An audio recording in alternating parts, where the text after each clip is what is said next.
Chapter 399. The collision between the lightning light fist and the blood-hunting beast king claw was like two clumps of energy attracting each other. They wanted to invade each other's territory, but at the same time, they wanted to devour each other. However, at this moment, the two seemed to have reached a delicate balance. Jaffar's heart sank as he stared at the expressionless Wu Yan. From an outsider's point of view, the lightning fist and the blood-hunting beast king's claw are locked in a stalemate. However, Jaffar knows that when his battle chi invades Wu Yan's lightning fist's territory, an incomparably violent energy is slowly dispersing his battle chi. In other words, his blood-hunting beast king's claw is crumbling. At some point, Wu Yan grinned and he yelled. The lightning around his body surged and the sound of thunder boomed. The lightning bolts that surged in power were quickly replenished by Wu Yan's lightning fist. The lightning fist shone even brighter than before. Bang! Jaffar's blood-hunting beast king claw crumbled in an instant as the lightning light fist shone brightly. Jaffar let out a muffled groan as his legs trembled violently and he was knocked back 10 meters away. Whoosh! The audience stood up in disbelief. They couldn't believe their eyes when they saw Jaffar being pushed back by Wu Yan. Jaffar was pushed back by Wu Yan. Kaya glanced at Jaffar in shock. If Kaya didn't know Jaffar's personality, he would have thought Jaffar was going easy on Wu Yan. After all, Jaffar is a rank 8 while Wu Yan is still a rank 7. Challenging someone of a higher cultivation level than him, could it be that he could really do it? Sylph looked at Wu Yan, who's surrounded by lightning bolts. Her eyes were calm but no one knew what she was thinking. Good. Unlike the others, Chuju, Mikoto, Flanderchan, Lulu, and Mikoto are overjoyed. No matter what happens next, at least for now, Wu Yan has the upper hand. Even the Thunder King, who was seated on the special platform, couldn't help but smile. However, after a while, his smile disappeared. He knew that the real battle was about to begin. Jaffar looked at the calm Wu Yan. After a long time, a deep voice came from his mouth and echoed throughout the arena. You are qualified to make me use my armament. The spectators were stunned again. Jaffar's words are an acknowledgement of Wu Yan's strength. For a moment, the entire place was silent. Everyone's gazes paused on the two people who were facing each other in the arena. Traces of fanaticism gradually flowed out from their eyes. The previous battle was exciting enough. Now that Jaffar is going to use his full strength, won't the upcoming battle be even more exciting? How can the spectators not be excited? Wu Yan's heart tightened. Jaffar is finally going to use his armament. The upcoming battle is going to be even more intense than before. Wu Yan might look like he easily forced Jaffar back, but Wu Yan knows that it wasn't easy at all. Infinite martial refinement, true ancestor bloodline, and lightning user LVL5. He used all of these abilities to their fullest in an instant. Even so, he only managed to force Jaffar back without injuring him. One can only imagine how big the gap between Tier 8 and Tier 7 is. Without those abilities, Wu Yan would have lost miserably. He wouldn't have been able to force Jaffar back. Even if Wu Yan has some trump cards he hasn't used, who can be sure that Jaffar doesn't have any trump cards? At this moment, Jaffar also began to move. He raised his hands and a pair of razor-sharp claws appeared in his hands.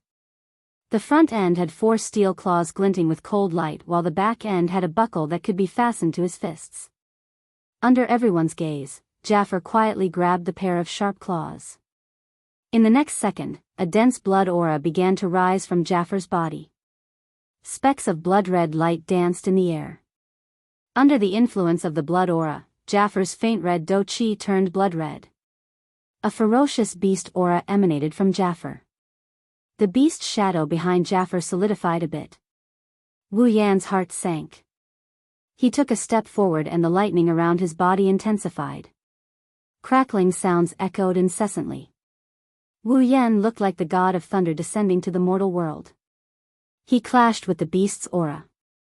Interesting. Jaffar grinned. His sharp claws drew 2 arcs in the air. The cold light from the claws flickered in the air. It was a chilling sight. In the next moment, Jafar crouched down and suddenly bounced up. His golden pupils shrunk and he saw Jafar closing in on him like a wolf. Wu Yan shuddered and he quickly retreated. However, Jafar was truly fast. The moment Wu Yan retreated, Jafar had already arrived in front of Wu Yan. Jafar reached out with one hand and the sharp claws on his fist went straight for Wu Yan's chest. A thick blood-red combat aura surged into Jafar's sharp claws. The shadow of a beast's claw was faintly discernible. The sharp claws went straight for Wu Yan's chest.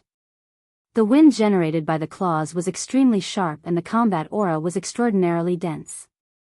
If Wu Yan were to be hit by this attack, he would definitely be severely injured. Just as the claws were about to touch Wu Yan's chest, Wu Yan suddenly gave up on blocking the attack. The claws went through his arms and went straight for his chest. Wu Yan's free hand pointed at the void. A crimson spatial ripple appeared from Wu Yan's finger and spread in front of Wu Yan. When the ripple faded and the crimson spatial ripple took shape, a dozen iron sand swords shot out from the spatial ripple and blocked Jafar's claws. Violent lightning surged out of Jafar's body and landed on the iron sand swords. The iron sand swords buzzed and began to vibrate rapidly. They firmly protected Wu Yan behind them and formed an indestructible iron sand sword wall.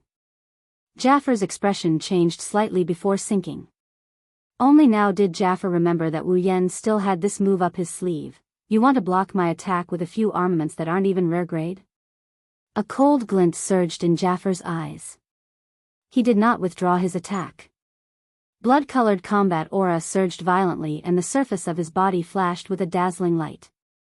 The wind generated by the claws also became a little sharper and the shadow of the beast claw became a little more solid. In the next moment, the sharp claws heavily slammed into the sword wall formed by the iron sand swords. Clang! The sharp claws collided with the iron sword, and the sound of weapons colliding rang out. Following this crisp sound, a claw mark appeared on the iron sword wall. Clang! Clang! Clang! Sa-Fa instantly extended his claws again after the first claw attack. Blood-colored Do-Chi lit up on both of his claws and numerous claw shadows were formed in the air. Soon after, they continuously landed on the iron sand sword wall. Immediately, the entire arena was filled with the sound of weapons clashing together. The hearts of the audience were all raised. Some of them had already clenched their fists tightly. They could not help but break out in cold sweat for Wu Yan when they saw that Jafar had been forced back a moment ago. The situation had turned around in an instant. Yen. Lulu's hands were constantly moving. Her eyes were filled with anxiety as she watched Wu Yan being forced back by Jafar's attacks. Lulu was about to die from anxiety. Jafar's attacks were extremely ferocious. If even one of these attacks landed on Wu Yan would not have a good ending. Chapter 400. Jafar's frenzied attacks caused more and more claw marks to appear on the iron sand sword wall. At this point, there were already a few claw marks that penetrated the iron sand sword wall. Jafar turned into a ferocious beast as he unleashed a barrage of claws at Wu Yan. Many of the spectators felt a chill down their spines as they watched Jafar unleash his ferocious attacks. Some of them felt pity for Wu Yan. Wu Yan's defeat would be the moment the iron sand sword wall crumbled under Jafar's ferocious attacks. Only Sylph, Ka, Mikoto, and a few others remained calm. They noticed that Wu Yan had one hand on the iron sand sword wall while the other hand was flashing with electricity. Jafar was completely unaware of Wu Yan's actions. He continued to attack the iron sand sword wall with his claws. The iron sand sword wall was on the verge of crumbling under Jafar's ferocious attacks. The iron sand sword wall let out a cracking sound under Jafar's frenzied attacks. When Jafar attacked with his claws again, the iron sand sword wall couldn't hold on any longer. The iron sand sword wall shook violently and finally exploded under Jafar's claw attack. With the iron sand sword wall's disappearance, Wu Yan, who was hiding behind the iron sand sword wall, appeared in front of Jafar once again. The iron sand sword wall's collapse should have been a good thing, but Jafar didn't look happy at all. Instead, his expression changed and he stopped attacking with his claws. That's because Wu Yan's golden eyes flashed with a hint of a sneer when he saw his iron sand sword wall shattering. His other hand was extended towards Jaffer with a token in it. Jaffer's body tensed up as he stared at the hand holding the token. A bolt of lightning flashed in his eyes, and Jaffer felt goosebumps all over his body. A strong sense of danger surged in his heart, and his pupils shrank to the size of a needle. Under numerous astonished gazes, Jaffer actually stomped his foot on the ground like a madman, smashing the ground beneath his feet into pieces, and then he shot backwards rapidly. However, Wu Yan's hand glowed brightly and a bluish-white electric current flowed towards the token in his hand. Then, an orange beam shot out from Wu Yan's hand. The audience cried out in surprise when they saw the orange beam. Even Sylph, who was on the high platform, had a serious expression on her face. That's because that's the same attack Mikoto used during their battle in the arena tower. The orange light beam flashed out at an unimaginable speed. In the blink of an eye, it had arrived in front of Saga. As his expression rapidly changed, Jaffer clenched his teeth and roared. He mobilized all of his combat chi and channeled it into his sharp claws. His claws glowed with a bloody light. Jaffer raised his hand and attacked the orange beam together with the beast behind him. However, at the next moment, a crimson ripple emerged between the orange beam and the crimson claw. The orange beam instantly darted into the crimson space. Shortly after, the crimson space vanished and Jaffer's attack missed its target. At the same time, the crimson ripple appeared again, but this time, it's behind Jaffer. A chill ran down Jaffer's spine and traveled up his back. Jaffer's back was drenched in cold sweat. At the same time, an orange beam shot out from the crimson space behind Jaffer and slammed into his back. Boom! A deafening explosion sounded like a clap of thunder in the spacious square amidst countless astonished gazes. A majestic destructive wind, carrying a scorching electric current, swept out in all directions from where the orange light beam had exploded like a storm. Wherever the electric current passed, the arena would immediately crumble apart. Cracks that were as thick as an arm swiftly spread across the entire stage like a spider web. The seemingly extremely sturdy stage was turned into a complete mess in the blink of an eye by the electric current. On the spectator stands, numerous dumbfounded gazes stared blankly at the arena that had been destroyed. Their brains instantly short-circuited, and they were completely unable to wrap their heads around it. From the beginning, Wu Yan forced Jaffer to retreat and gain the upper hand, to Jaffer turning the situation around and wildly attacking Wu Yan until now. The tables had turned once again and Jaffer had ended up in an unknown state. It hadn't even been 5 minutes yet. How could such an urgent and heart-shaking battle not make everyone feel shocked in their hearts? After a long while, the crowd finally recovered from their daze. All of their gazes turned towards the center of the stage. Wu Yan's expression didn't change, but his chest started heaving up and down. Their gazes were filled with astonishment and shock. Some were even a little absent-minded. There was no doubt that the situation was exactly the same as when Wu Yan challenged the 9 great factions at the arena tower. This newcomer, whom everyone thought would lose without a doubt, gave them a pleasant surprise once again. However, this time, everyone looked at Wu Yan with admiration and fear. Even Jaffer, who was at the 8th level, was beaten to such a state. Although the outcome of the battle hadn't been decided yet, Wu Yan's attitude as a powerhouse was deeply ingrained in everyone's hearts. After all, Wu Yan was challenging someone of a higher level than him. Looking at Jaffer, who was shrouded in a cloud of dust after being hit by the orange beam, the audience widened their eyes in astonishment. As long as Jaffer's figure is lying on the ground, it means that Wu Yan succeeded in his challenge. This is an event worthy of being recorded in the history books. That's why Sylph and Ka stared at Jaffer, trying to see through the center of the dust cloud. Wu Yan also stared at Jaffer. He felt a little relieved. He didn't expect this idea to work.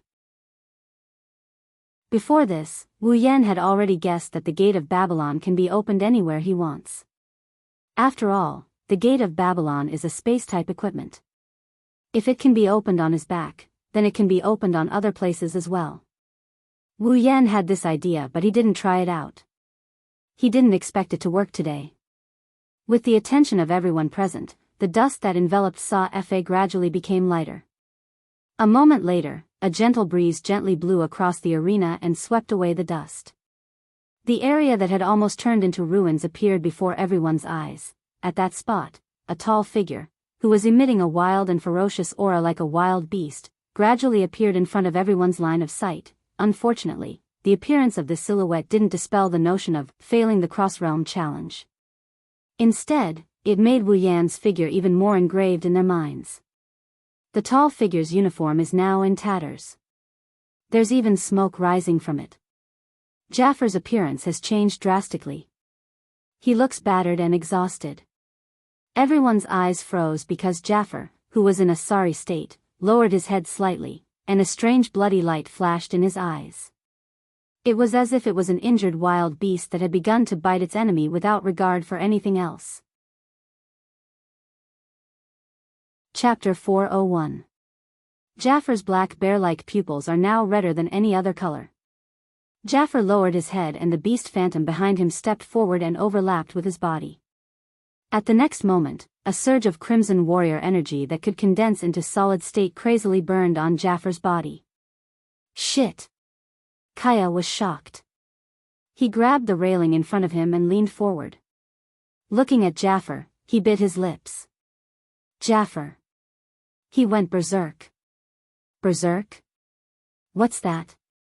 On the other side, Hinajaku and Mikoto also learned about the word berserk from Fei Fei's shocked mouth. Seeing Fei Fei's nervous look and the thick blood aura coming from Jaffar, the two girls' hearts clenched. Fei Fei shook her head and said, "Berserk is one of the unique beast-type battle techniques of the Baruba Empire.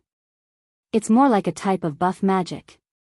It allows the user to merge with the shadow of a beast and unleash even more power than normal." Fei Fei shook her head in a serious manner. Even stronger than normal. Hinajaku and Mikoto frowned at the same time. Isn't that troublesome? If it's only troublesome, that's fine. Fei Fei smiled bitterly. Most importantly, those who use berserk will lose their rationality and turn into a ferocious beast from head to toe. They won't know how to hold back at all. If something goes wrong, I'm afraid that even someone's life might be lost. Chuju and Mikoto were shocked but they quickly calmed down. It sounds like someone might lose their life, but Wu Yan is a primogenitor. Something like that won't happen to him. Lulu, on the other hand, didn't know about this. She started panicking. Fei Fei, what should we do? Fei Fei waved her hand, indicating for Lulu to calm down. She then turned to look at the Thunder King seated on the special platform. Don't worry. If Yen is in danger, the old patriarch won't just stand by and watch. Lulu's heart calmed down when she heard that her grandfather was going to make a move. However, she still looked a little worried. Berserk? With Wu Yan's hearing, he heard every word. He frowned as he looked at Jaffar, who looked like a beast about to wake up from its slumber. He sighed inwardly. This is going to be a tough nut to crack. Wu Yan exhaled softly and calmed his emotions. At the very least, Jaffar won't be able to harm him with his primogenitor form. Exposing his primogenitor form might make him the center of attention, but it's better to go all out. I don't care if you're a berserk or a sissy. Since you're not moving, I won't hold back. A crisp snap of a finger rang out. Crimson spatial ripples instantly spread across the entire arena. Countless iron sand swords shot out of the ripples and pointed at Jaffar. With another snap, the iron sand sword pierced through the air and shot toward Jaffar like a missile, bombarding the motionless Jaffar. However, when the iron sand sword struck Jaffar's body, the beast's shadow that overlapped with Jaffar's body swayed and expanded abruptly, enveloping Jaffar's body. The iron sand sword then struck the beast's shadow's body. Ding! Ding! Ding! Ding! Ding! When the iron sand swords hit the beast's shadow, it was as if they hit a steel wall. When the iron sand swords stopped, the beast's shadow slowly returned to its original size. There wasn't a single crack on it and Jaffar was unharmed. Wu Yan's expression darkened. He smiled bitterly in his heart. This is going to be troublesome. At that moment, Jaffar lifted his head abruptly in his berserk state. Roar! Jafar let out a roar that sounded like a lion or a tiger. The roar turned into sound waves that swirled around the plaza like a vortex. The audience covered their ears in pain, including some of the stronger students on the high platform. Only Sylph and Ka were able to maintain their composure. In the field, the sound wave hit Wu Yan's body and made his head explode. His mind went blank from the explosion and his heart started beating fast. Could it be that the sound waves can directly attack someone's mental state? Fortunately, Wu Yan guessed right. Jafar's roars can affect a person's mental power when he's in berserk mode. This isn't the case for everyone who learned the beast battle technique. It's just that Jafar's beast battle technique is a variant of the beast battle technique. That's why Jafar is secretly known as the magician's killer. A magician's mana is directly linked to their mental state. If Sylph and Ka didn't have some tricks up their sleeves, Jafar would have become the strongest magician in the academy. Wu Yan isn't a magician, but everyone has their own mental power. Even if he's not a magician, he was still affected. His mind blanked out for a split second. Jafar took advantage of that split second of blankness to get close to Wu Yan. Wu Yan only regained his senses when Jafar's beastly eyes appeared in front of him. Jafar's claws came crashing down. Wu Yan's expression changed when he felt the terrifying force coming from Jafar's claws. Wu Yan gritted his teeth and a spark appeared on his forehead. In the next moment, crimson ripples appeared around Jafar.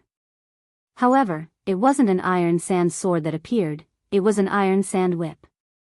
Just as Wu Yan expected, the moment the iron sand whip appeared, Jafar's beastly shadow expanded and protected his body. If it was an iron sand sword, Wu Yan would have been heavily injured by Jafar's claws. However, the iron sand whip was a different story altogether. The iron sand whips were like ropes.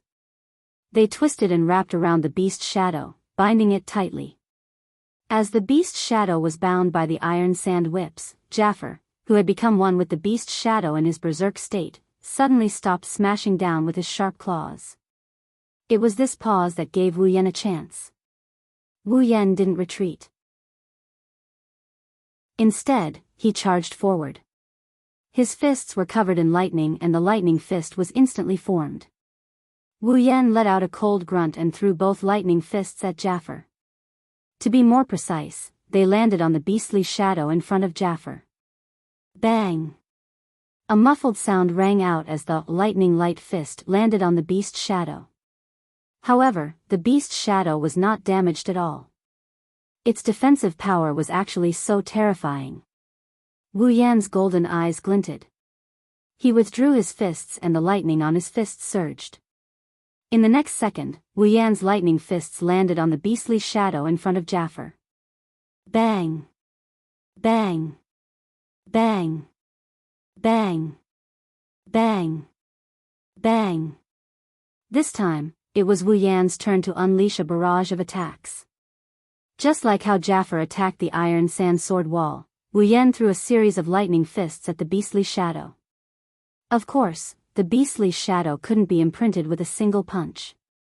However, as Wu Yan's lightning fists landed, cracks began to appear on the beastly shadow. Everyone on the stands looked at Wu Yan, who turned into a boxer and used Jafar as a punching bag. They exchanged glances with each other, feeling a little resentful.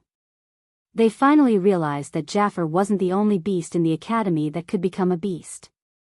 If Wu Yan went to the Baruba Empire to learn beast combat skills, he would become a beast as well. As time passed, the sound of the lightning light fist striking the beast's shadow continued to resound in the air above the square. Not long after, cracks finally appeared on the beast's shadow. Chapter 402. As more and more cracks appeared on the beast's shadow, Wu Yan increased the speed of his punches. Lightning fist infused with the might of lightning struck the beast's shadow. Electricity flowed through the beast's shadow, causing the cracks on the beast's shadow to become even more compact. Just as the lightning light fist was about to shatter the shadow, a strange phenomenon occurred.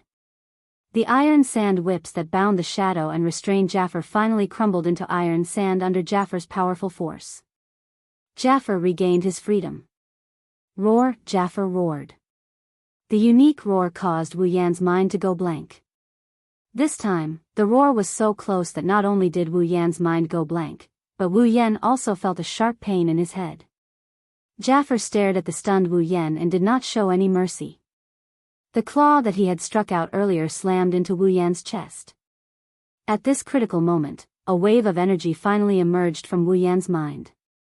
It penetrated the surface of Wu Yan's body and formed an invisible dragon-shaped armor on Wu Yan's body. It was the spiritual dragon armor that had been transformed into a noble relic. However, Jaffer's claw, with the help of fury and the buff from the rare armament, became abnormally terrifying. Even the spiritual dragon armor, which had been transformed into a noble relic, was frozen for a moment before it shattered into pieces and returned to Wu Yan's body. Jaffer's claw did not slow down and slammed into Wu Yan's chest. Bang! The claw slammed into Wu Yan's body. Before the pain could reach Wu Yan's mind, Wu Yan's body was sent flying and he landed heavily on the ground.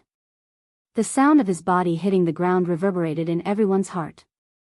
Hinajaku, Mikoto, Ikaros, Flanderchan, Lulu, Fei Fei, Shokuhu Misaki, Astria, Kinuhada Sayai, Frenda, and Takitsubu Riku were all shocked by the scene.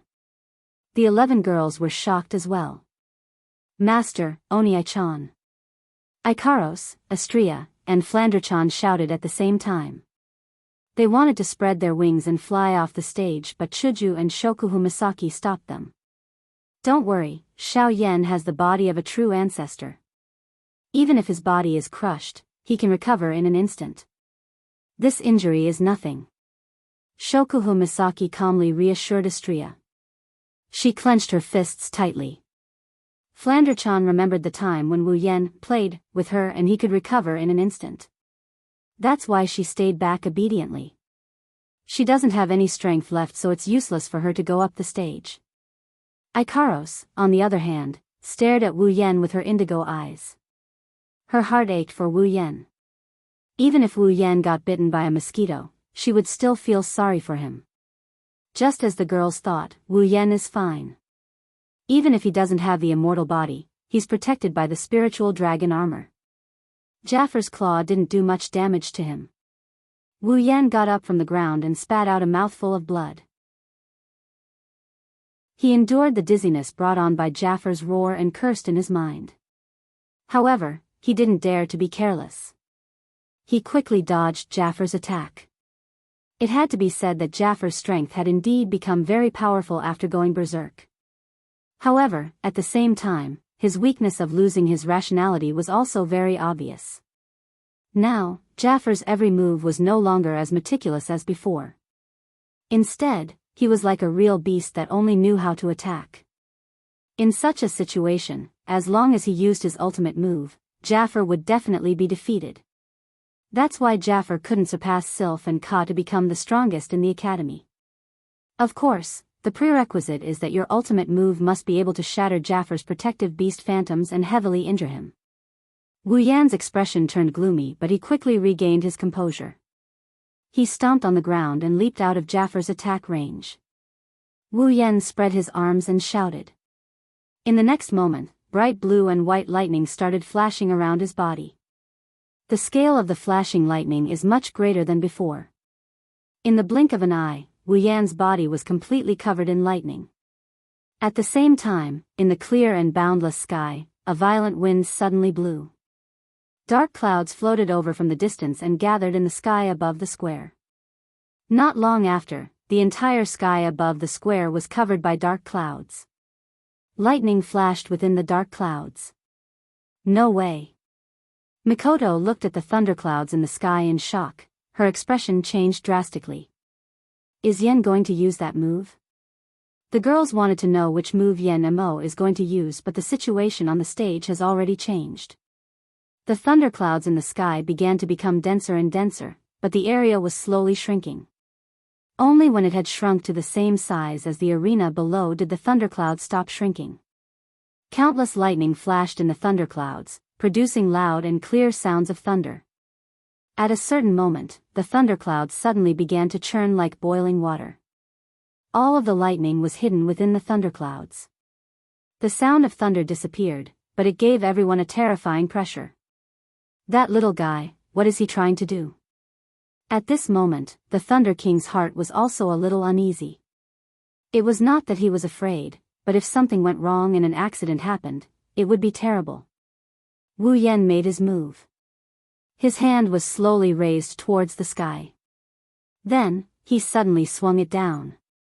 Lightning strike. As Wu Yan swung his hand, a bolt of lightning shot out from the dark clouds and struck Jaffer. Boom! The crazily flashing lightning flashed across the entire square. Everyone closed their eyes at the same time. A huge shockwave spread out from the square, blowing away some of the lighter items. Everyone could only grab onto the heavy items around them to prevent themselves from being blown away. Everyone could faintly hear the sound of a beast roaring in pain as the lightning flashed in the arena. Then, the roar slowly weakened. The gale gradually weakened. In the spectator stands, the spectators poked their heads out of their seats and looked into the arena with a frightened expression on their faces. When they saw the situation clearly, everyone looked at each other in dismay. The arena can no longer be called a stage. It's now a pile of rubble. Both Jaffer and Wu Yan are lying on the ground. Yen. Little Yen. Master. Oni-chan. The group of young ladies on the tall platform were all shocked. The Thunder King, who was on the special tall platform, also looked at the arena in surprise. Then, he stood up and flew down the platform, arriving beside the two of them. He reached out and checked their bodies. After a while, the Lightning King let out a sigh of relief. When the girls saw the Lightning King leave the stage, they all came down from the stage. Yen. Lulu pounced on Wu Yan. When she saw that Wu Yan was unconscious, she quickly asked the Lightning King, "Grandpa, what happened to him?" "Lass, don't worry. He's fine." The Lightning King didn't know whether to laugh or cry. He just fainted because he suffered a mental shock. He'll be fine after some rest, the girls sighed in relief. Feifei looked at the Lightning King in confusion. Mental shock? The Lightning King nodded. In the final attack, Jaffer was defeated by the little guy.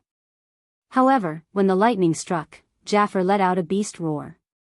Due to his heavy injuries, the roar's power increased exponentially. The mental shock was also great.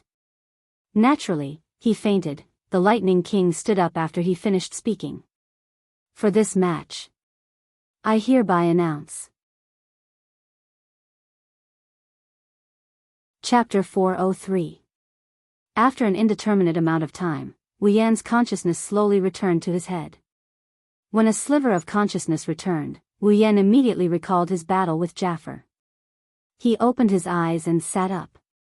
When he sat up, he noticed that he wasn't in the plaza, he was in his own room in the villa, sleeping on his own bed. Wu Yan looked around blankly and knocked his head. He finally remembered that he fainted because of Jaffer's scream during his battle with him. Wu Yan wanted to yell at him, but before he could open his mouth, a soft voice came from beside him. The tone of the voice was filled with pleasant surprise. Master. Ikaro stood beside Wu Yan's bed and watched Wu Yan bounce up from his bed. Her face was expressionless, but her indigo eyes didn't conceal her joy. Ikaros. Wu Yan's heart, which had been ravaged by 10 million alpacas, became active when he saw the joy in Ikaros' eyes. Even the gloominess of being knocked out by Jaffer's scream dissipated. Master, are you all right? Ikaros took 2 steps forward and crouched down. She said in a worried tone. What she didn't notice is that as she crouched down, more than half of her big breasts that couldn't be restrained by the uniform got exposed. A certain cleavage is so deep that Wu Yan almost jumped right into it. I'm fine. Forcing a smile, he quickly averted his gaze. If he keeps looking at her like this, he's going to turn into a wolf. Big brother. You're finally awake. The door was violently flung open. Before Wu Yan could react, a small figure rushed into the room with lightning speed. Halfway through, she jumped up and threw herself into Wu Yan's arms. Flan. Wu Yan quickly caught Flanderchan in his arms. When Flanderchan arrived, Chuju, Mikoto, Shokuhu Misaki, Astria, Kinohada Sayai, Frenda, and Takitsubu Riku came in as well. Seeing that all the girls are here, Wu Yan flinched and asked in surprise. Why are you all here? Is there no need for the tournament? Hearing this, the girls couldn't help but roll their eyes at Wu Yan. Hinajuku put her hands on her hips and said. What school tournament? It ended a long time ago. It's already over? Wu Yan was really surprised this time. How did it end so fast? Fast? Shokuhu Misaki sat beside Wu Yan's bed and looked at Wu Yan with a half-smile. Do you know how long you've been sleeping? Wu Yan was stunned again when he heard Shokuhu Misaki's words. Shokuhu Misaki said, You've been sleeping for an entire day. Nanny. Wu Yan jumped up from the bed. An entire day? Are you sure it's an entire day? The girls nodded at the same time. Wu Yan choked on his breath and lowered his head in dejection. He didn't think that he would be so fragile. He slept for an entire day just because someone called him. Wu Yan sighed and looked at the girls. So, what's the result of the tournament? Who's the final champion? Wu Yan asked. Astria raised her head proudly and snorted proudly. Wu Yan raised an eyebrow. Astria won't be the final champion, right? Is that strange? Shokuhu Misaki stretched her body. Her voluptuous body was on full display. Astria's level is already above all the other participants. She also has 2 powerful rare armaments. It won't be hard for her to become the champion. Wu Yan was speechless when he saw Shokuhu Misaki's satisfied expression. That's true. But since Astria is the champion, you should be the one who benefits the most. You can't say that. Shokuhu Misaki giggled. Astria-chan is also a member of Starlight Queen.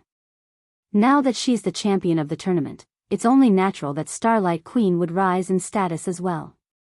Wu Yan's mouth twitched. He said in a flustered tone.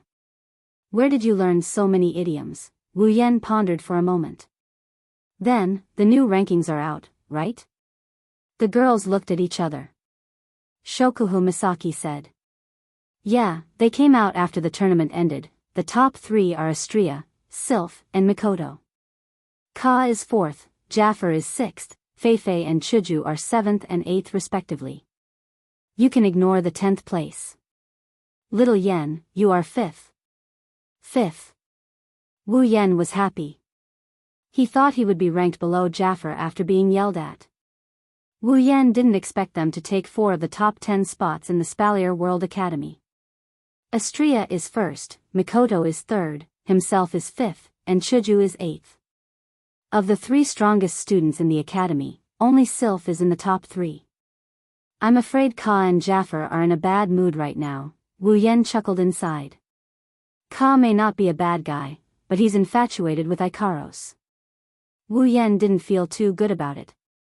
Jafar on the other hand, Wu Yan isn't the type of person who would bury the hatchet with a single fight. It's fine if it's just a fight, but he ended up in a humiliating position.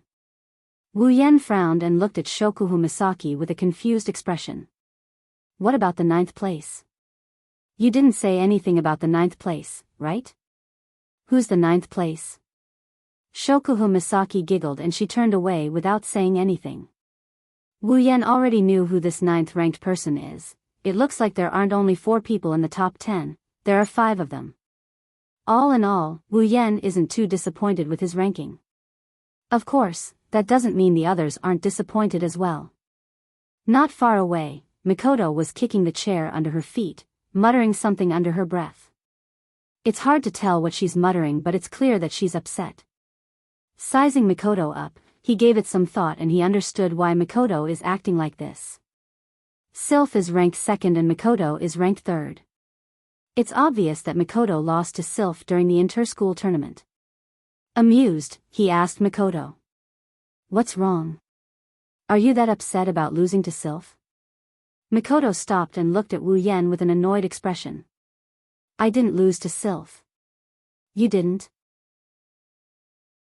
Wu Yan shrugged, disbelief written all over his face. If Mikoto didn't lose to someone else in a fight, she wouldn't be acting like this. Sure enough, in the next moment, Mikoto said firmly, "It was because she had a gold armament that I lost." "I didn't lose to her, I lost to that gold armament." Wu Yan was speechless. On the other hand, Chujin nodded in agreement. "That's true. If Sylph didn't have a gold armament, it's hard to say who would have won, that's right." Mikoto happily lifted her head and nodded. But at this time, Shokuhu Misaki smiled and spoke. "You still lost in the end." Mikoto's smile froze and she glared at Shokuhu Misaki. "I didn't lose. I said I lost to the armament." Era. Shokuhu Misaki covered her mouth and giggled. "Misaka-san, I didn't know you'd find excuses for your loss." Mikoto clenched her fists and resisted the urge to shoot Shokuhu Misaki. She humphed coldly and turned her head away. Shokuhu Misaki was bored. For Shokuhu Misaki, teasing Mikoto is one of life's greatest joys. Chapter 404. Opening up the system, there was already a notification. His fight for ranking mission had already reached the top 10. Next, it was time to fight for the top 3. However, the top 3, Wu Yan glanced at Astria and then at Mikoto before lowering his head in dejection. These two girls, if he were to go up against them, he wouldn't stand a chance against them. Astria's level is much higher than mine, she's even stronger than Jaffer. Plus, she's a melee angel. Her combat prowess is off the charts. She's one of the top 3 fighters in our group. I already had a hard time going up against Jaffer, I'm sure Astria will be a piece of cake if I go up against her. Mikoto's level is about the same as Jaffer's, but she's using her abilities. It's not wrong for her to say that she only lost to Sylph because of her gold armament. She can at least tie with Sylph without her gold armament. Jaffer, on the other hand, can't beat Sylph at all. Plus, a part of his strength is Mikoto's ability. Against Mikoto, the wielder of Uehara, Wu Yan doesn't think he can beat her with just the power of the electroshock user. If Mikoto can't beat her, then Sylph. It looks like the top 3 is out of the question for now. As for the Tower of Arena Quest, Wu Yan is currently at the 6th floor. If he wants to challenge the floor master of the 6th floor, he can do so at any time.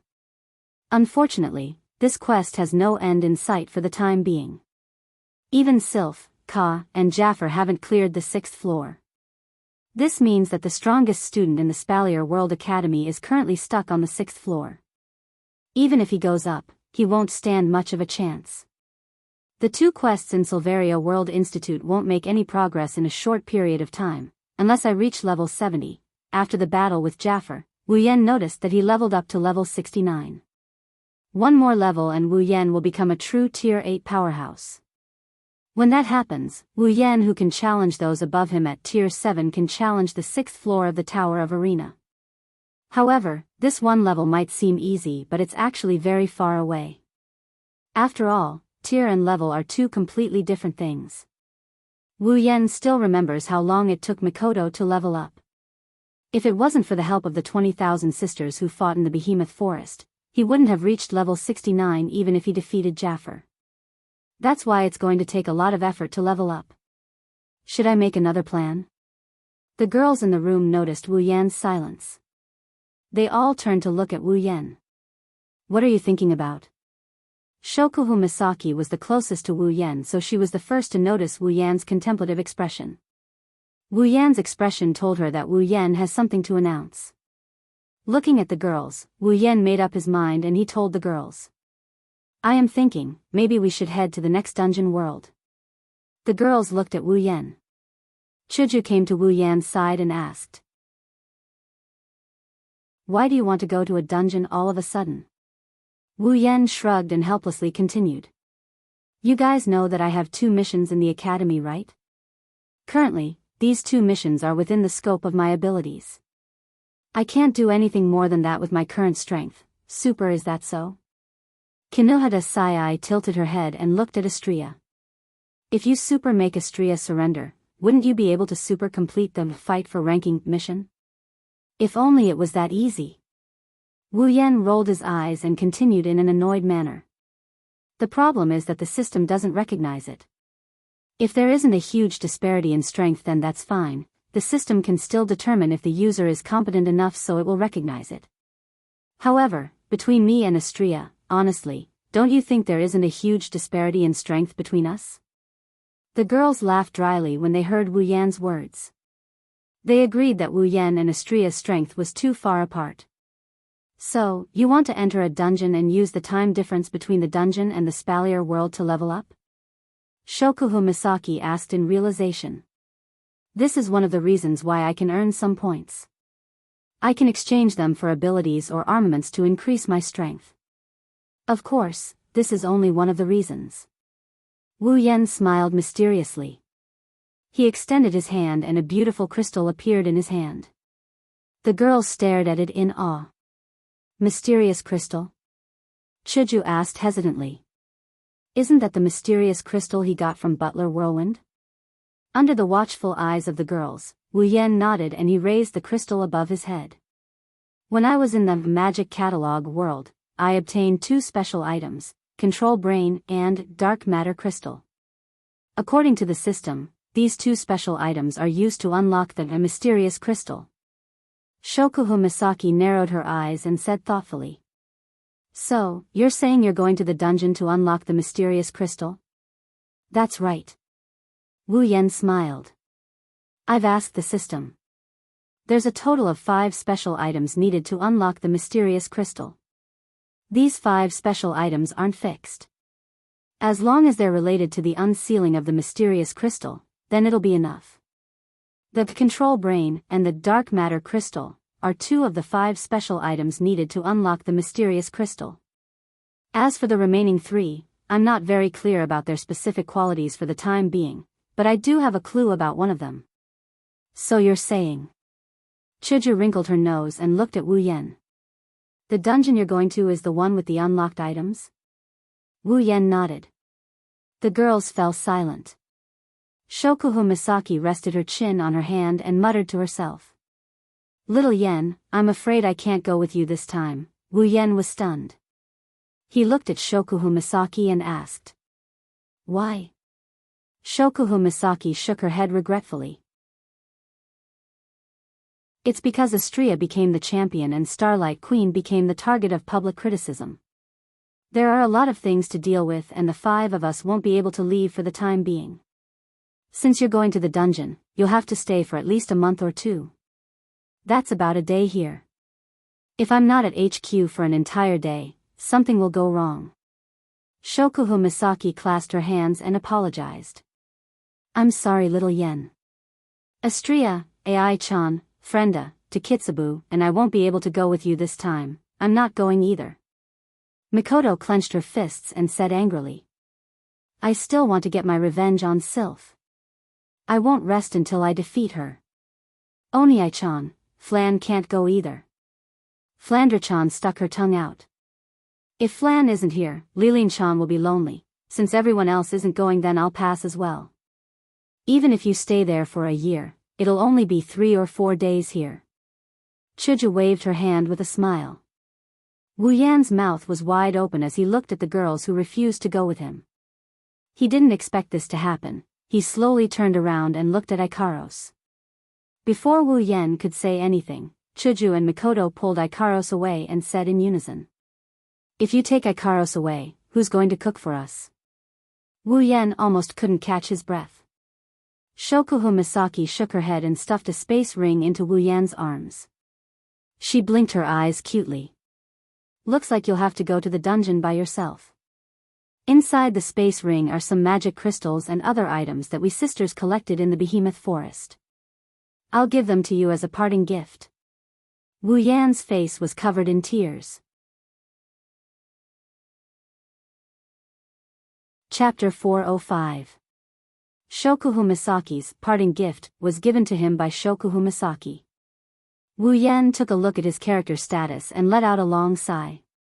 He clearly had 9 girls by his side, but in the end, he was reduced to a situation where he had to challenge the dungeon alone. Was there anything sadder than this in the world? If you guys don't want to go, then so be it, I will go alone. After he said that, he turned around and ignored the girls in the room. Seeing Wu Yan throwing a tantrum, the girls couldn't help but giggle. Wu Yan is pretty cute when he's throwing a tantrum. Of course, they can only say this in their hearts. If Wu Yan finds out that they called him cute, he's going to be in big trouble. With his personality, he's going to use his actions to prove that he's not cute and he's going to drag them down with him. Wu Yan opened up the dungeon tab. His wine-red eyes scanned the screen.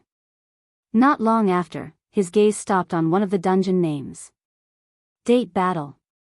This is Wu Yan's goal. In fact, using such a world to level up was very unwise. Although there were many powerful sprites in the world of date battle, there were no less than 5 or 6 of them. However, there were only a few sprites that could be used to level up, and then there was nothing else. Even if he farmed all of them, it's hard to say whether or not he could reach level 70. Plus, the elves in date battle are all ridiculously strong. Conservatively speaking, they're all at Astria's level. Even if he wanted to farm them, would he be able to do it? That's why he chose date battle. His main goal isn't to level up, it's to unlock the mysterious crystal special item.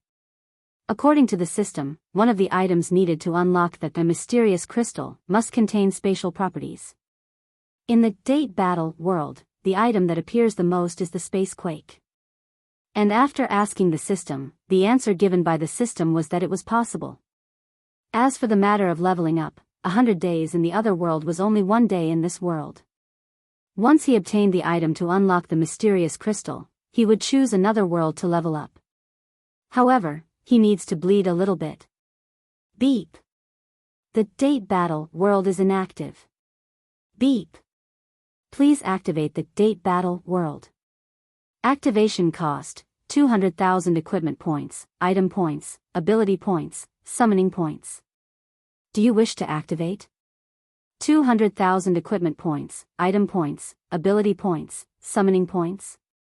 Wu Yan's lips twitched as he clicked on the activation button. Then, he clicked on the activation button with an expressionless face. Beep. 200,000 equipment points, item points, ability points, summoning points have been deducted. Date battle world activated. Ding. Date battle world successfully activated. Character: Wu Yan. Ability: True Ancestor Bloodline, Infinite Martial Arts, Electromaster, LV5. Equipment: Kaibao of Wang, D rank. Summons: Misaka Mikoto, Katsura Hinajaku, Ikaros, Astria, Flandra. Scarlet: Shokuhu Misaki, Kinohada Sayai, Frenda, Takitsubu Riku, Misaka Sisters, 20,000. Equipment points: 120000 item points, 800000 ability points, 120000 summoning points, 180000 level, 69. After deducting 100,000 points from each of the 4 types of points, the date battle column lit up. Looking at the date battle column, Wu Yan's pained expression slowly eased up. Glancing at the girls in the room, Wu Yan waved his hand. Well then, I'm leaving. Wu Yan clicked on the date battle section. After a flash of light, Wu Yan disappeared from the spot. The girls looked at the spot where Wu Yan was standing. Suddenly, Shokuhu Misaki seemed to have thought of something and she screamed in shock. Not good. The sudden scream startled the girls, and when they recovered, Mikoto immediately pointed at Shokuhu Misaki in dissatisfaction. Why are you screaming all of a sudden? If it was any other time, Shokuhu Misaki would have retaliated. But this time, Shokuhu Misaki had no intention of doing so. Instead, she stood up from her bed. Biting her lips, Shokuhu Misaki said regretfully. I should have known. If I knew, I would have followed him even if he disbanded Starlight Queen. The girls looked at each other in confusion. Why did Shokuhu Misaki suddenly go back on her words? Shokuhu Misaki glanced at them and said, What do you guys think if Xiao Yan brings a girl back? Hearing this, all the women froze in place. After a while, Astria smiled awkwardly and raised her hand weakly. I don't think so. Everyone turned to look at Astria. Astria shrunk her head and kept quiet. Mikoto narrowed her eyes, a dangerous glint flashed in her brown pupils. If Yen brings a girl back, I won't let him get away with it. The girls nodded in unison, their faces were filled with determination. Only Shokuhu Misaki sighed faintly and said with a hint of bitterness, "Are you really willing to do this?" "Of course." All of the girls said the same thing, but their voices were extremely weak. Shokuhu Misaki coldly snorted and touched her cheeks. "Looks like I have to take some measures." Dungeon, Date Battle Dungeon Mission, Collect. Mission 1, materialize all the dimensional quakes in the world and collect them. Current progress, 0. 10 mission reward, equipment points, item points, ability points, summoning points, 50,000 each. Mission 2, yet to be activated. Mission 3, yet to be activated, beep. User, you will only be able to leave this instance dungeon after completing all the quests in this instance dungeon. When Quest 1 is completed, Quest 2 will be activated. When Quest 2 is completed, Quest 3 will be activated. When Quest 3 is completed, user will be able to leave this instance dungeon. Reminder, the time ratio between the real world and the real world is 100:1. User can train in this dungeon without worry. Have a good time. When Wu Yen recovered from the dizziness caused by the teleportation, the mission notification rang in his ears. Wu Yen felt refreshed. His purpose for coming to this world was to collect spaceships. Unexpectedly, the quest for this instance dungeon had always been this one. This was just right. He slowly opened his eyes, and when he saw the scene in front of him, he jumped in fright. There's nothing in front of him, it's just pitch black. At this moment, the system notification rang out once more. Beep. Detected dimensional quakes in user's surroundings. Beep. User has entered the effective range of dimensional quakes. Do you wish to materialize dimensional quakes? Hearing the two system notifications, Wu Yen was stunned. Could it be that this blackness was the space quake? Am I inside a dimensional quakes? When the thought appeared in Wu Yan's mind, the surrounding space suddenly shook. A powerful storm swept through the dark space. In the blink of an eye, the storm filled the entire space. Like a shockwave, the storm surged towards Wu Yen. Wu Yan's face sank. He only had time to raise both his hands to protect himself. The black storm arrived. It wasn't until a ray of light appeared in front of him that he realized he's high up in the sky. Chapter 406. Spacequake is a large-scale vibration phenomenon with unknown causes. As its name suggests, spacequake refers to the vibration of the space itself. The frequency of the vibration is enough to destroy everything in the space. This is spacequake. 30 years ago, the spacequake phenomenon appeared in this world without any warning and caused great destruction. It was a disaster for the people of this world, as it destroyed everything in its surroundings. Originally, since the space tremor phenomenon occurred 30 years ago, it had not appeared in the following 25 years. However, 5 years ago, with Tiangong City as the beginning, the space tremor phenomenon appeared again. And it is very frequent. Today, the spacequake phenomenon appeared once again. In a quiet town, people lived the same life day after day, year after year. The streets were filled with cars and pedestrians. Although it was noisy, it showed a strong sense of vitality, until, woo woo woo woo woo, an ear-piercing alarm rang out from an unknown place, ringing throughout the entire street. Wherever the sound passed, whether it was pedestrians or cars, they all stopped their activities and looked up at the sky with a look of horror. After the siren sounded for a while, a voice suddenly sounded. The premonition of spacequake has been detected in this area. Please go to the nearest shelter as soon as possible. This is not a training.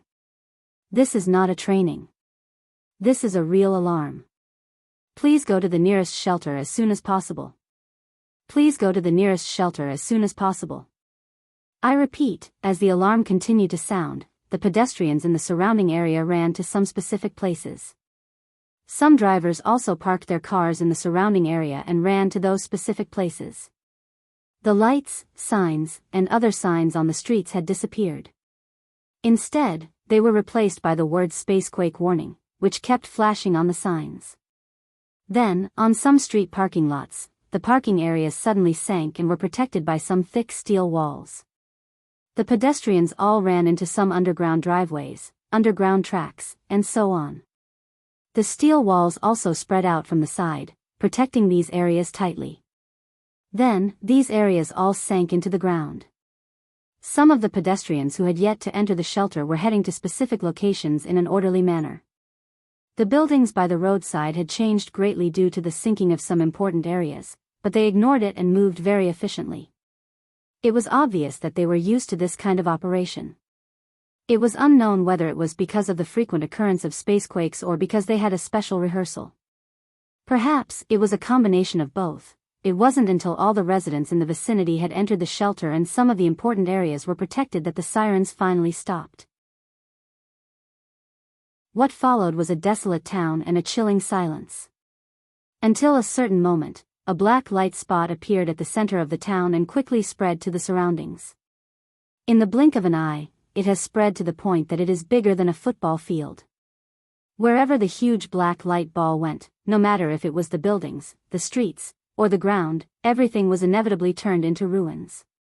The ground directly exposed the rock plate and a deep hole was blasted open. After an unknown amount of time, the black light ball slowly stopped and turned into a black filter and disappeared.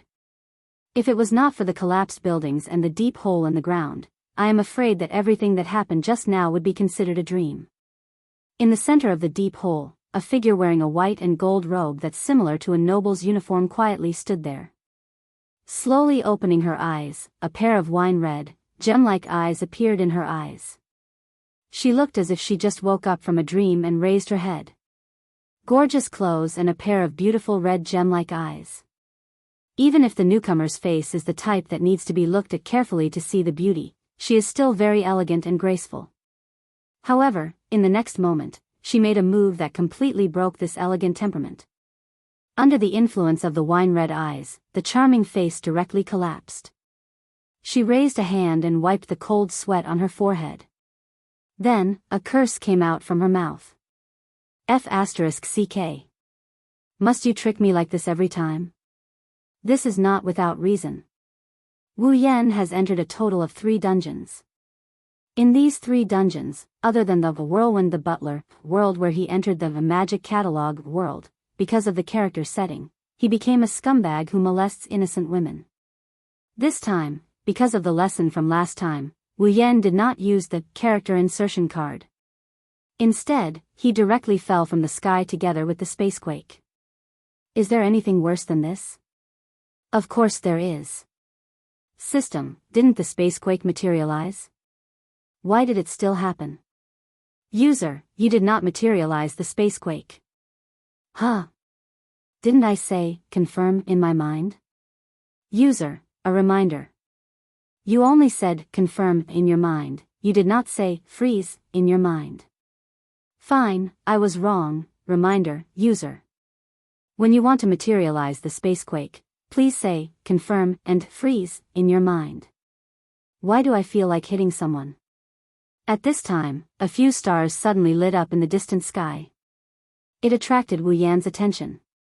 He looked up and saw 5 girls in mechs carrying various mechanical weapons.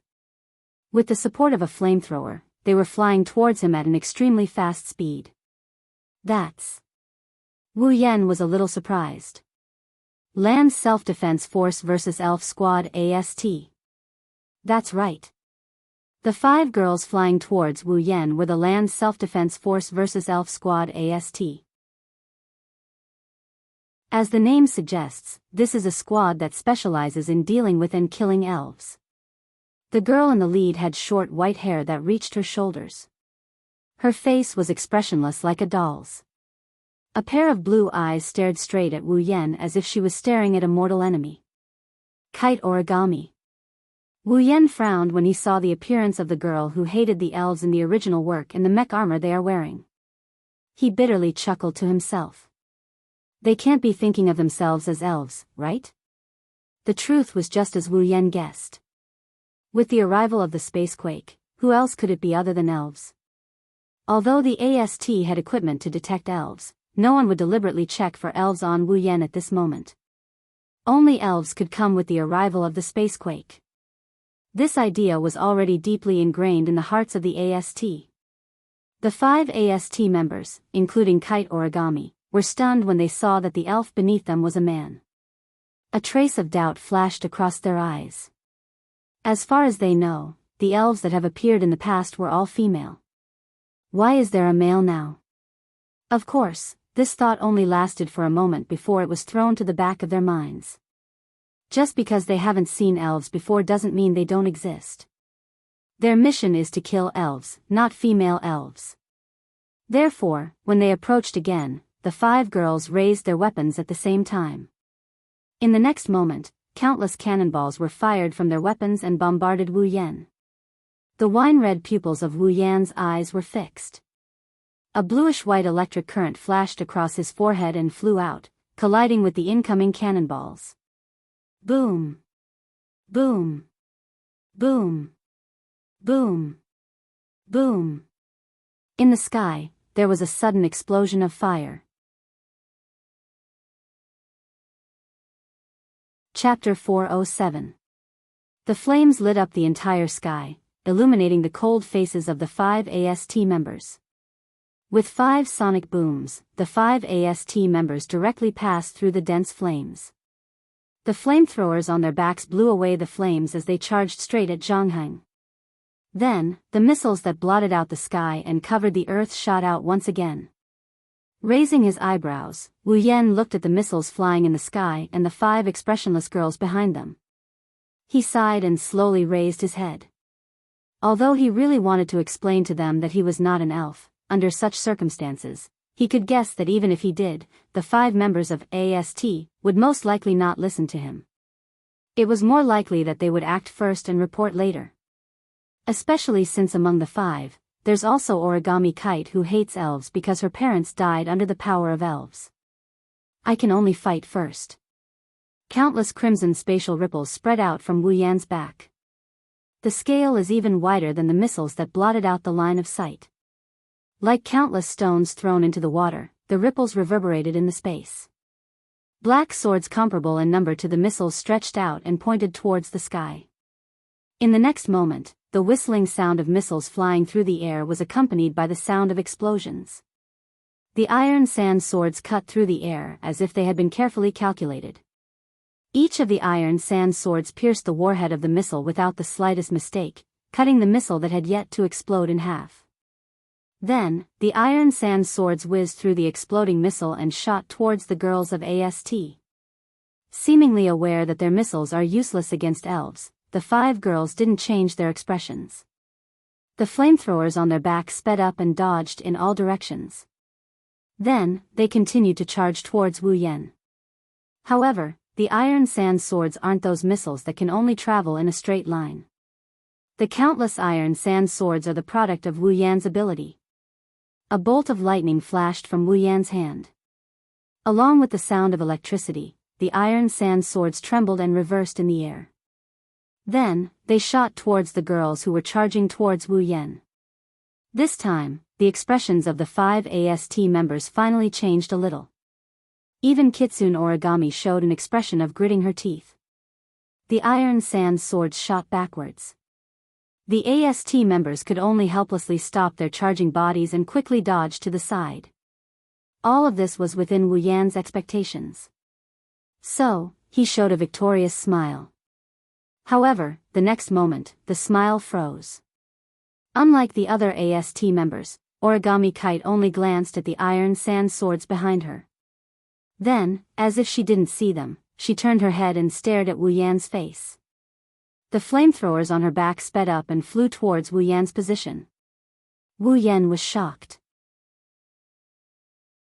He quickly withdrew the iron sand swords that were about to hit Origami Kite.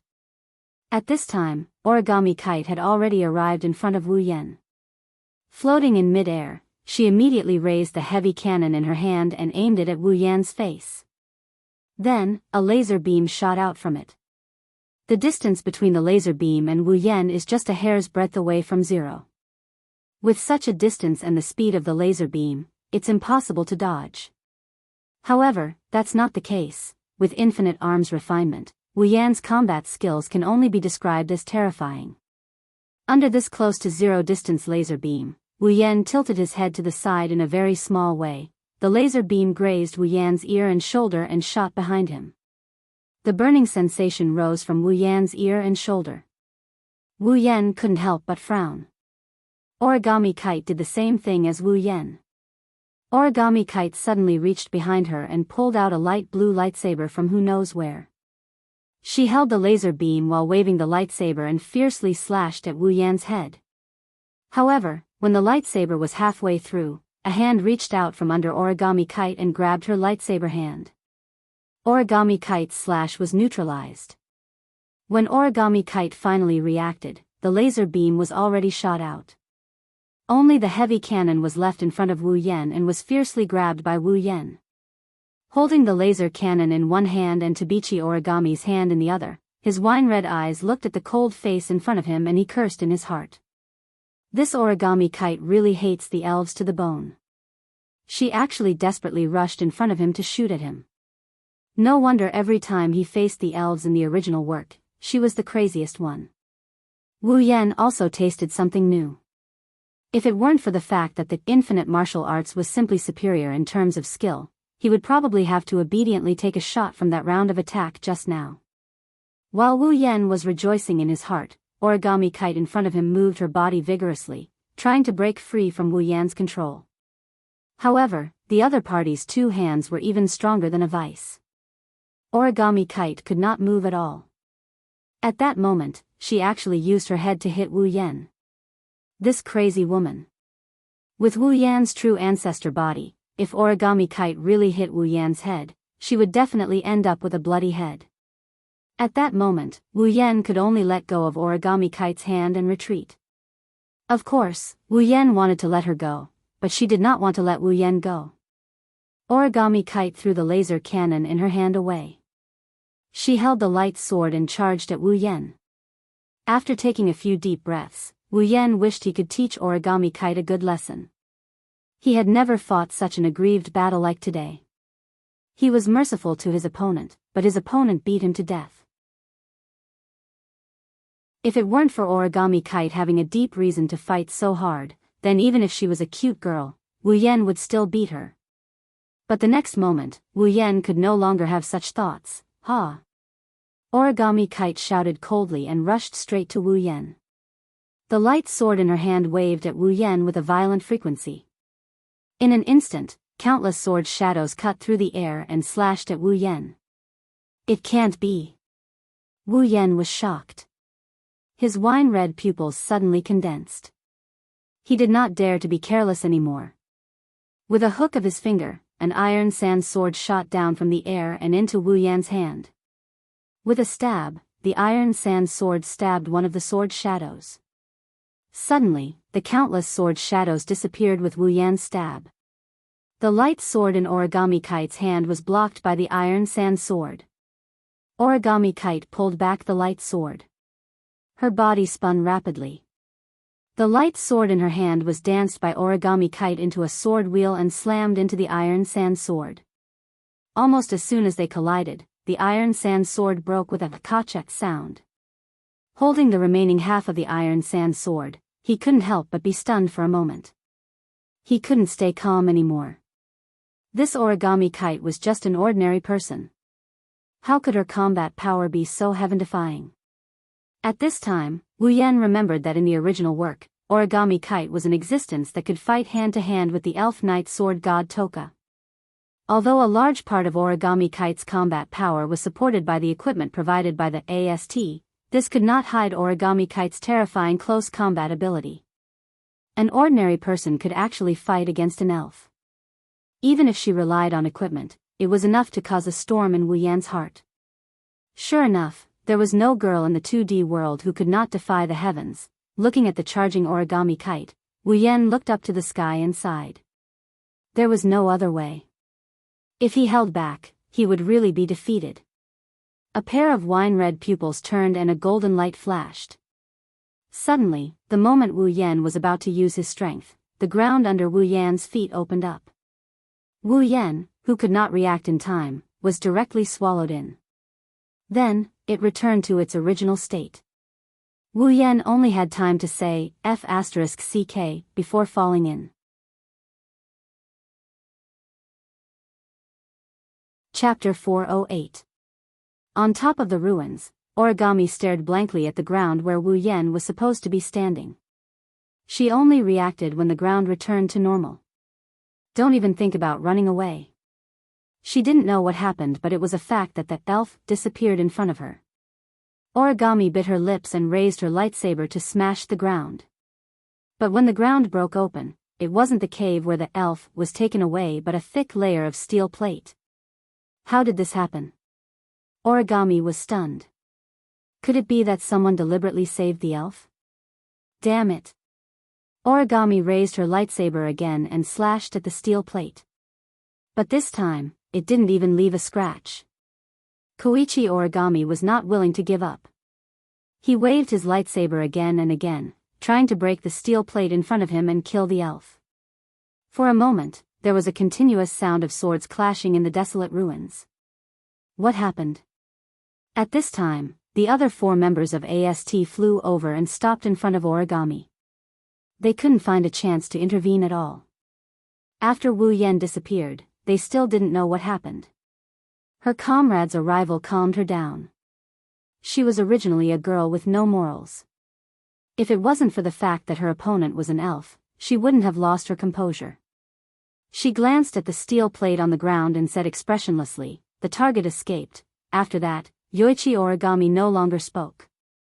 The other girls also knew Yoichi Origami's personality, so they didn't ask any more questions. Of course, the cause and effect were more or less guessed by them. The 4 AST girls looked at each other and flew into the sky together, raising the heavy cannons in their hands. Seeing this scene, Tobi Origami also left the place immediately. Then, countless cannonballs fell from the sky and landed on the steel plate. Under the ground, Wu Yan, who was caught off guard, used fine iron particles to wrap around his body. He stabilized himself and floated in the air. He looked up and saw that the space above him was completely covered by a thick layer of steel plate. Wu Yan could faintly hear an explosion coming from above the steel plate. He knew that it was either Origami or AST attacking the ground. He stayed silent for a while until he confirmed that AST couldn't break through the steel plate. Only then did he let out a sigh of relief. Although he's not happy about being tricked by such a retarded trap, he has to admit that this trap came at the right time. At least it solved his immediate problem. If it wasn't for this trap, he would have to take down Tabichi Origami first. That's not a big deal. The scary thing is that if he was the one being taken down, he would be in big trouble. Wu Yan doesn't think that Tabichi Origami would let him go. Don't think that Wu Yan was joking. He understood that with Origami's ability and AST's equipment, she wouldn't be at a disadvantage against a rank 8 powerhouse. Wu Yan is only level 69. His true strength is around rank 8. If he's not careful, Origami might succeed. Although he's a primogenitor, so he won't die. He tilted his body downwards and his lips started twitching when he saw the bottomless pit. Who has a grudge against me? Who is the one who tricked me in the name of saving me? Such a deep pit, is it to save me from the sea of bitterness, or is it to directly throw me to my death? After cursing in his heart, Wu Yan sighed. No matter what, he fell into this pit on purpose. Since the other party helped him block AST's attack, it shouldn't be an enemy. Let's go down and take a look. Wu Yan's wine-red eyes stared at the space below. He swooped down and flew down. The more he flew down, the more Wu Yan was sure that the guy who made the pit was trying to kill him. He's been flying for about 10 minutes and there's still no bottom. Wu Yan started getting impatient as he looked at the monotonous rock trays. After 20 minutes, the ground finally appeared in front of him. However, Wu Yan didn't feel happy at all. Because there's a person there. A man with blonde hair and brown eyes who looked like a handsome Western man. Wu Yan narrowed his eyes when he saw this person. Information about this person instantly appeared in his mind. Kanazuki Kyuhei, Ratatoskura's deputy commander. Ratatoskura is an organization similar to AST. The reason why they are similar is because Ratatoskr and AST are specialized in dealing with elves. The only difference is that AST advocates killing elves while Ratatoskr advocates rescuing elves. The person in front of Wu Yan is Ratatoskr's deputy commander. He's a person who left a deep impression on Wu Yan. Of course, there are two reasons why he left a deep impression on Wu Yan. First, Ratatoskr's deputy commander is Kanazuki Kyuhei. The commander is Itsuka Kotori, one of the main female characters in the original novel. Second, Kanazuki Kyuhei is a masochist. On the other hand, Kanazuki Kyuhei didn't know that Wu Yan already knew everything about him. He looked at Wu Yan with a serious expression on his face. If one were to look at him from the surface, one wouldn't be able to tell that this handsome man with Western features is a masochist. After a while, Wu Yan landed in front of Kanazuki Kyuhei. He stared at him with his red eyes. Kanazuki Kyuhei felt pressured. Kanazuki Kyuhei took a deep breath and bowed to Wu Yan. Nice to meet you. I am Kanazuki Kyuhei, Ratatoskr's deputy commander. Wu Yan smiled faintly. Of course, he knows about this. This isn't what he really cares about. So, you were the one who stopped those who wanted to kill me? Yes. Why? Kanazuki Kyuhei stood up and looked at Wu Yan. Our commander wants to see you. Itsuka Kotori wants to see me? Wu Yan flinched for a bit, then he understood what happened. Ratatoskr's goal was to save all fairies. He came to this world along with the spacequake, so there was no way Ratatoskr didn't notice him. However, Itsuka Kotori should know how powerful the elves are, and they don't have a good relationship with the humans. Why would she send someone to bring me to her in the first place? Isn't she afraid that I'll kill this masochist? Or does Itsuka Kotori already know that I'm not a fairy? With that in mind, Wu Yan tilted his head and said, if that's the case, lead the way. Kanazuki Kyuhei froze and looked at Wu Yan in shock. He thought it would take a lot of effort to bring this powerful guy to Ratatoskr's headquarters. He didn't expect Wu Yan to be so straightforward. However, it's still a good thing that he achieved his goal. Kanazuki Kyuhei smiled. Well then, please follow me. Just as Kanazuki Kyuhei was about to lead the way, Wu Yan suddenly spoke. Oh, right. Under Kanazuki Kyuhei's confused gaze, Wu Yan walked up to him and threw a punch at his face. Ah! Kanazuki Kyuhei screamed in pain and was sent flying. Wu Yan blew on his fist and walked forward.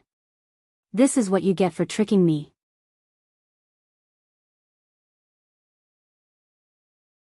Chapter 409.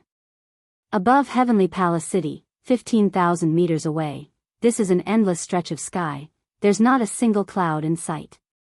Birds don't pass by here either. The only thing here is strong enough to blow a person away. However, when the wind blows past a certain area, it will strangely split into two and can't go any further. It's as if there's a wall in front of them that's blocking their path. That's exactly what happened. In a place that can't be seen with the naked eye, there's a huge airship floating in the air. It's like a flying fortress, guarding it without anyone noticing. Fraxinus was the name of this airship. It could also be called the headquarters of Ratatoskr. Under Kanazuki Kyuhei's lead, Wu Yan boarded the airship. He followed Kanazuki Kyuhei to the command room. The commander of Ratatoskr, Itsuka Kotori, is waiting for him. Looking around the interior of Fraxinus, Wu Yan couldn't help but sigh. In this world, technology has developed to a certain degree. Whether it's the existence of Fraxinus or the powerful equipment in AST, it's clear that this is the case. In terms of technological power, the world of Date Battle was definitely not inferior to the Academy City of the Magic Catalog world. It's just that in this world, all of the technology was developed for the elves. In some aspects, compared to Academy City, this world was still lacking. However, in terms of using technology to increase one's strength, this world was undoubtedly more advanced, at least in terms of the elves. After passing through a series of automatic doors, another one opened and a spacious command room appeared in front of Wu Yan. On the opposite side, there was a screen that was even bigger than a movie screen. Under the screen, there were 2 rows of seats. Above the seats, there was also a screen that was about the size of a television. Directly opposite the screen, there was a high platform. That high platform was the commander's station. When Wu Yan saw the command center, Wu Yan stopped and looked at it. There's a petite figure sitting there. Her long red hair was tied into 2 ponytails with black ribbons. The black ribbons stood on top of the ponytails, looking like 2 long ears. It was very likable, and under the hair was a cute and delicate little face. She's wearing a school uniform. It's probably Ratatasker's uniform. She's wearing a red jacket with black stripes. It makes her petite figure look even more majestic. It's Suka Kotori, the younger sister of the original main character. She's the commander of Ratatasker. She's also an elf. Of course, no one knows Itsuka Kotori's identity as an elf. Maybe Kamizuki Kyuhei and Murasame Rain know, but Wu Yan isn't stupid enough to say it out loud. Beside Itsuka Kotori, there was a woman with a silver ponytail and a tattered teddy bear in her chest pocket. She had dark circles under her eyes and looked like she was about to die. She was the analyst of Ratatasker, Murasame Rain. At the head of the table, Kotori propped up her chin with one hand while holding a lollipop in the other. She stared at Wu Yan with her red eyes that were as red as her hair. Then, she laughed. Welcome to Ratatasker. After that, Itsuka Kotori stopped talking. She frowned and looked at Kamizuki Kyuhei in confusion. By the way, what happened to your face? Kamizuki Kyuhei smiled embarrassedly, and put down his hand that had been covering his face. His handsome face was now swollen like a pig's head, which made Kotori and Murasame Rain couldn't help but laugh. Kamizuki Kyuhei laughed awkwardly and quickly put up a serious face. He raised his fist and coughed. His swollen face made him look even more hilarious. The person who caused all this is standing there with an innocent look on his face. It's like he has nothing to do with this. Kamizuki Kyuhei gritted his teeth. If it wasn't for the fact that he's too weak, he would have pounced on him. In Kamizuki Kyuhei's mind, the only person who can bully him is the commander. Itsuka Kotori sucked on the lollipop in her hand and ignored Kamizuki Kyuhei. Kamizuki Kyuhei's face was covered in tears. Kotori's expression turned serious. She rolled her eyes and she asked in a soft voice. You're not a fairy, are you? Wu Yan raised an eyebrow and shrugged. I don't think I said I was an elf. Itsuka Kotori turned around and looked at the screen. Wu Yan descended from the sky with Spacequake and destroyed everything around him. If you're not an elf, then why did you descend with Spacequake? Kamizuki Kyuhei and Rain Murasame stared at Wu Yan while Itsuka Kotori stared at the screen. The command room fell into a deafening silence. After a while, the screen stopped and Itsuka Kotori looked at Wu Yan. It's obvious that she wants Wu Yan to answer her question. Wu Yan chuckled and looked at Itsuka Kotori. Why can't I descend with Spacequake if I'm not an elf? Wu Yan asked. Itsuka Kotori, Kamizuki Kyuhei, and Murasame Rain were stunned. Wu Yan looked at Itsuka Kotori and he continued. Even without the Spacequake, the elves can still descend. As members of the elven faction, I'm sure you guys are aware of this. It's not strange for non-elves to descend along with the Spacequake. It's not strange? Of course not.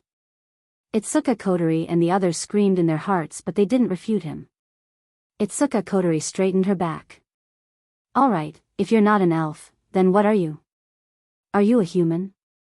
I've never heard of a human descending with Spacequake. Wu Yan smiled bitterly at Itsuka Kotori's words. Humans, in the past, they were. But now, they are no longer. Itsuka Kotori's body trembled and her expression changed. She looked at Wu Yan with her red eyes and said with a trembling voice. What do you mean? Kamizuki Kyuhei and Rain Murasame were shocked by Itsuka Kotori's reaction. They've never seen Itsuka Kotori like this before. Wu Yan was silent. He knew why Itsuka Kotori was acting like this. Itsuka Kotori was just like him. She started as a human, but 5 years ago, Itsuka Kotori received some kind of power and became an elf. Maybe his words resonated with Itsuka Kotori. Wu Yan sighed and said with a smile. in order to obtain some power, so, Itsuka Kotori looked at Wu Yen with a complicated expression. After a while, she took a deep breath and recovered. She said to Wu Yen. You said you're not a human and you're not an elf, then what are you? What am I? Wu Yen shrugged and pretended to ponder. I guess I'm a vampire, Itsuka Kotori, Kamizuki Kyuhei, and Rain Murasame looked at each other and laughed. They thought Wu Yen was talking nonsense. Wu Yen smiled casually. He told them the truth.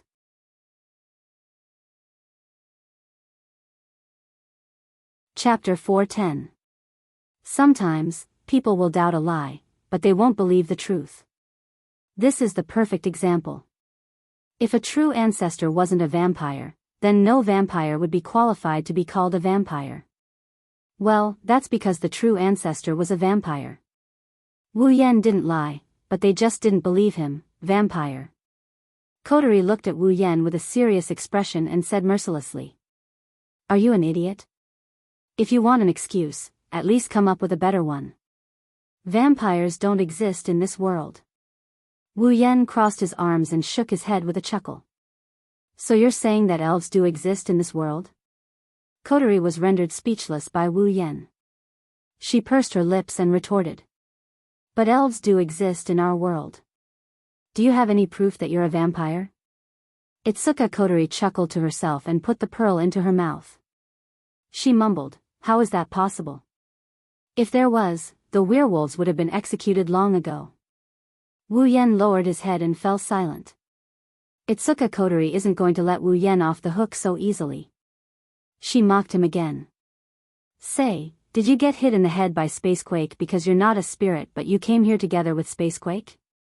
Don't worry, even though Ratatoskr is an elven organization, we will still lend a helping hand to those who are in trouble. Do you need me to contact a mental hospital for you? Her words were really vicious. As expected of Itsuka Kotori, who was in commander mode. Her vicious tongue was on full display. Speaking of which, I have to mention that Itsuka Kotori has two personalities.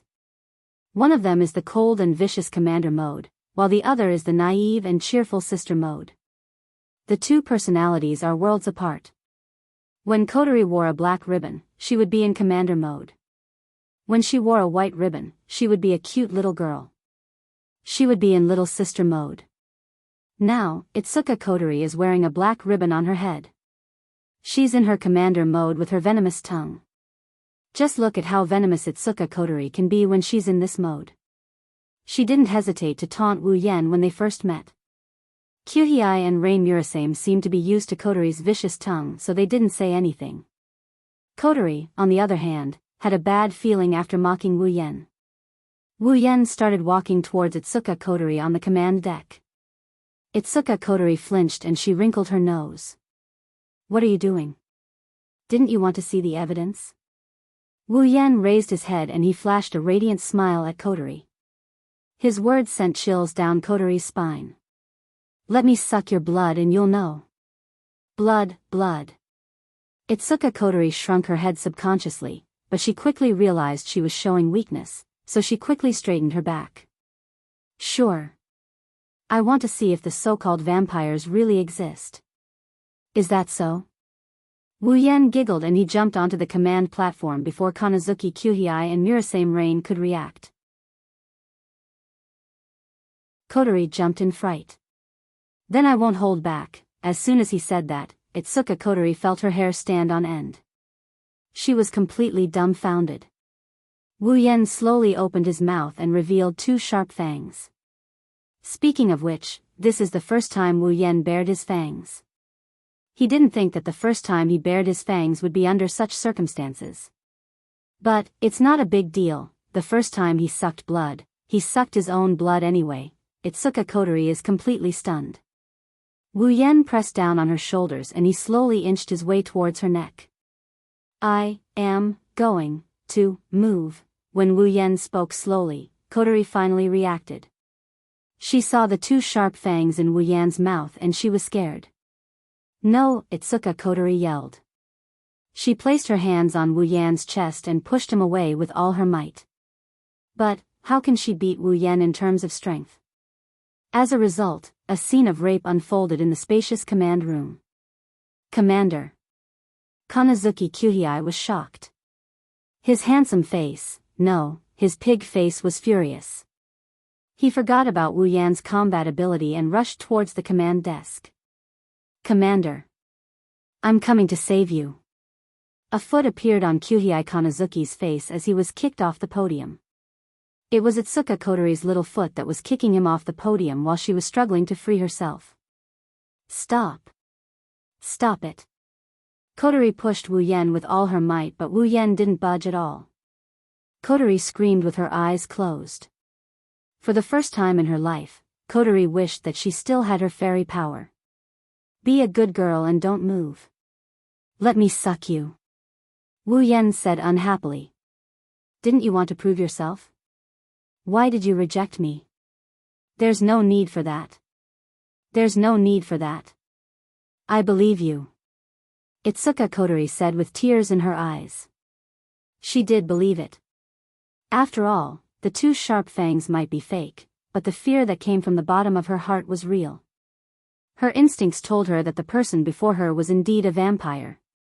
Wu Yan stopped moving his mouth towards Kotori's neck. His lips curled into a smirk. Wu Yan looked at Kotori's face and smiled evilly. Do you really believe me? You don't need me to prove myself? No, no, no. Itsuka Kotori shook her head like a rattle drum. However, her head stopped abruptly and her eyes widened. She stared at Wu Yan's hand with disbelief. Wu Yan looked at Kotori in confusion. He looked at his hand and scratched his head. What's wrong? Is there something wrong? Kotori stared at Wu Yan's hand blankly. She didn't react at all. Suddenly, tears welled up in Kotori's eyes. She stood up and grabbed Wu Yan's hand. What are you doing? Wu Yan was shocked by Kotori's actions. Kotori ignored Wu Yan and reached for Wu Yan's hand. To be more precise, she reached for the white bracelet on Wu Yan's wrist. It's the sealing bracelet. Itsuka Kotori caressed the sealing bracelet on Wu Yan's wrist in a daze. Her eyes were filled with nostalgia, excitement, and enchantment. She looked like she had been searching for something for a very long time and now, she finally found it. I say. Wu Yan stared blankly at Kotori. He asked awkwardly. What's wrong with you? Is there something wrong with my bracelet? Itsuka Kotori looked at Wu Yan with her red eyes. She seemed to be reminiscing about something. She raised her hand and her sleeve slid down. Wu Yan's pupils shrank when he saw the scene that appeared in front of him. The sealing bracelet. Wu Yan exclaimed. That's right. It's a red sealing bracelet in front of Wu Yan. So, you do know him. Kotori exhaled. She stared at Wu Yan's face. She no longer felt like she just met him for the first time. Instead, she felt a sense of familiarity. How could this be? The sealing bracelet caught Wu Yan off guard. Itsuka Kotori opened her mouth and said, Don't worry, Wu Yan can't handle it. Hey, do you want to join Ratatosker?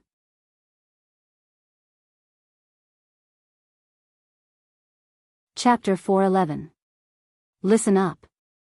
Don't let the cat out of the bag in front of my family. Otherwise, you'll have to sleep on the streets. Kotori reminded Wu Yan for the nth time in front of her house. It seems like she's worried about Wu Yan's character. Wu Yan's heart twitched when he saw that.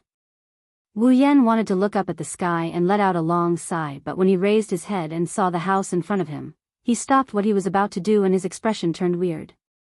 How did he end up going home with Itsuka Kotori? Wu Yan himself is confused as to why he ended up going home with her.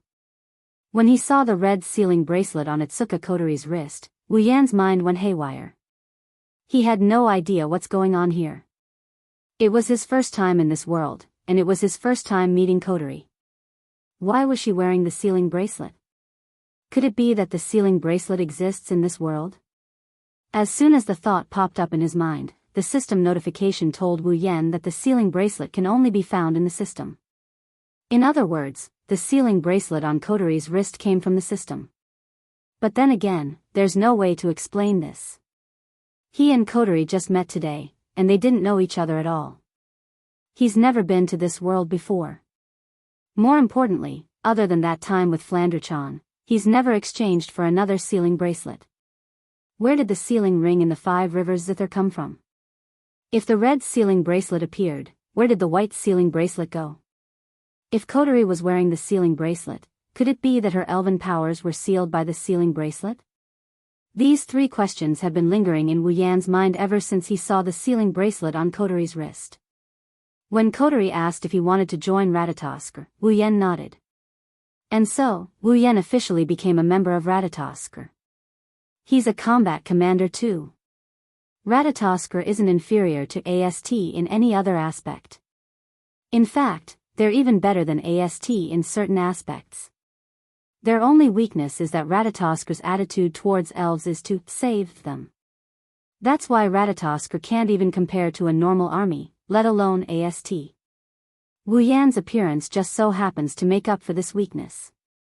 After all, Coterie and the others saw Wu Yan's combat prowess on the big screen. He's even comparable to the elves. With this kind of combat prowess, it would be a waste of Wu Yan's status if he doesn't become a combat commander. As for why Wu Yan would follow Coterie home, Wu Yan doesn't know either. According to Coterie, it's because. Do you have anywhere else you can go? Wu Yan thought about it for 0.01 seconds and agreed without hesitation. Wu Yan brought quite a bit of gold from Silveria before he came to this world. It's more than enough for him to buy a villa.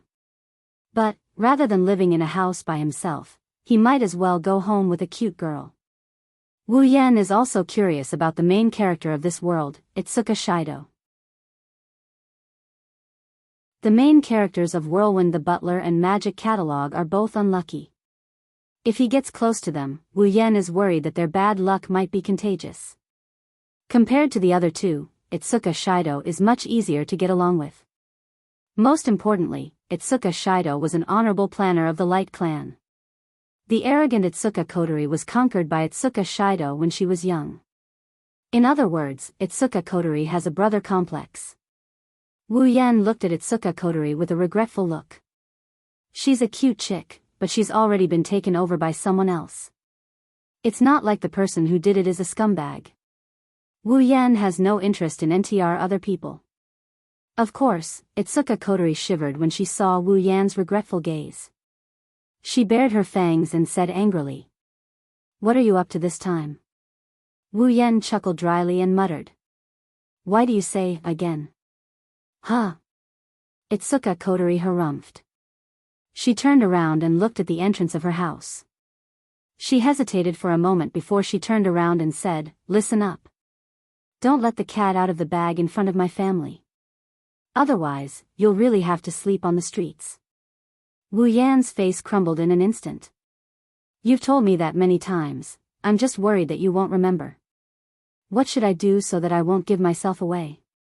I've thought about it for a long time." Itsuka Coterie thought for a moment and said reluctantly, "I'll say that you're my long-lost brother." Wu Yan almost choked on his own breath. His brows twitched, he couldn't stay calm. "My long-lost brother. What a sharp excuse, what's wrong?" Can I change it?" "No. No." Itsuka Coterie exhaled and turned around to face the door. She took off the black ribbon on her head and took out a pair of white ribbons from her pocket. She put them on her own head. Wu Yan's eyes lit up, he watched Itsuka Coterie's actions with interest. He knew that she would turn into a cute little sister after putting on the white ribbons. Wu Yan was looking forward to it. Wu Yan's expectations were proven right. When Itsuka Coterie turned around again, the cold expression on her face was gone. It was replaced by an innocent and cute smile.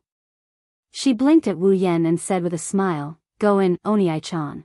When that soft Oniai-chan entered Wu Yan's ears, an inexplicable warmth filled his body. It's as if he's soaking in a hot spring, it's comfortable to the extreme. Itsuka Coterie didn't know that her Oniai-chan almost awakened a certain someone's strange nature. She opened the door of her house and shouted in a cheering tone, "I'm back." Itsuka Kotori's sweet voice made Wu Yan smile. He had to admit, Itsuka Kotori in her little sister mode is really cute. However, when another sweet voice entered Wu Yan's ears, Wu Yan was completely dumbfounded. You're back, Kotori. A figure slowly walked out of the house. When he saw the figure, Wu Yan's dumbfounded expression completely twisted. Her long, dark blue hair was draped over her frail shoulders, and her bangs were neatly spread across her forehead. Just a little bit more and it would cover her slightly dark pupils. On the left side of her bangs, there was a tuft of hair tied up with a hair band. At the end of the band was a cute hair accessory, adding a bit of cuteness to its owner's already extraordinary appearance. She was holding a spatula and wearing an apron. She was smiling at Kotori, her eyes filled with love and adoration. That's right. It's her big sister. Itsuka Kotori smiled happily and cheered. She threw herself at her and hugged her arm. It seems like they are very close. However, the word big sister from Itsuka Kotori caused Wu Yan to have a mental breakdown. Big sister, yes, Itsuka Kotori smiled and hugged her big sister. She said to Wu Yan. This is my big sister. Shiori Itsuka.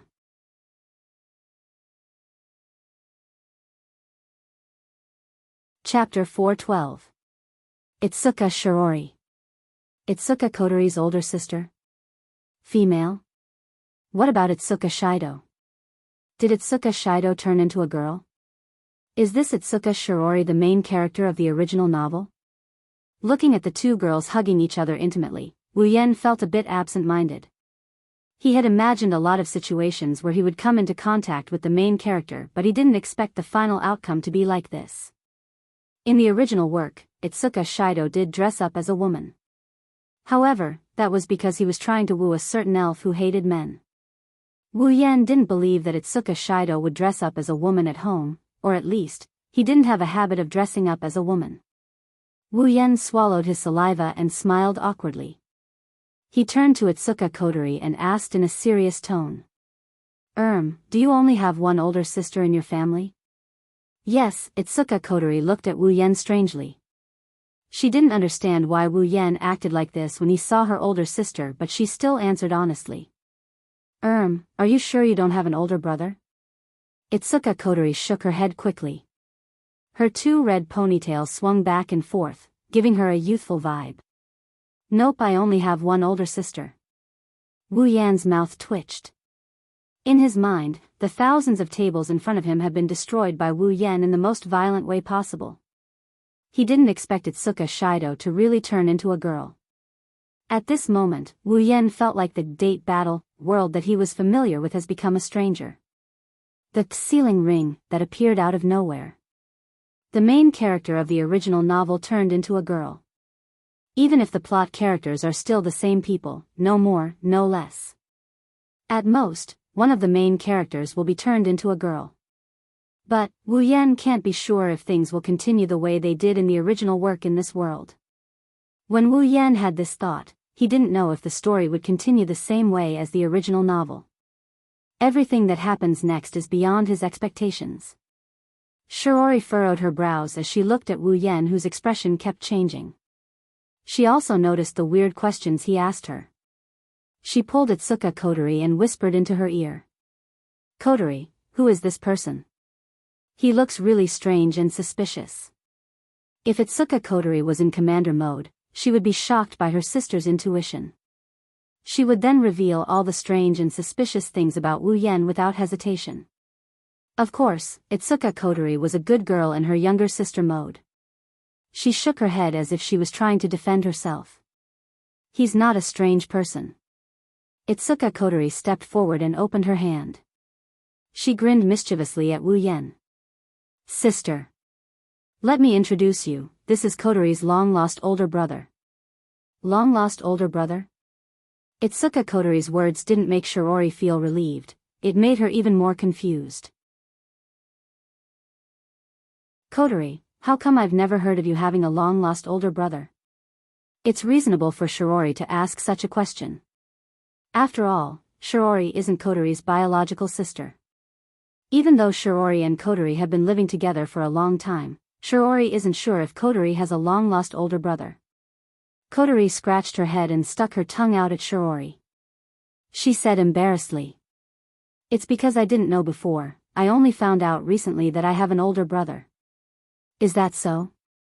Shiori was still confused. She didn't know where Kotori found out she had a brother and where did she go to find him. Shiori was confused about all of this. However, when she saw Kotori's mischievous look, she knew she was familiar with Kotori. At the very least, she won't be able to get any answers from Kotori. Shiori looked at Wu Yan. She had her doubts, but since Kotori said so, Shiori had no choice but to believe her. They still have a long way to go. Shiori decided to help Kotori keep an eye on her. She didn't want the naive Kotori to get scammed. "Welcome to the Itsuka family." Shiori smiled at Wu Yan and bowed. "I'm Shiori Itsuka. I'm Kotori's legal older sister."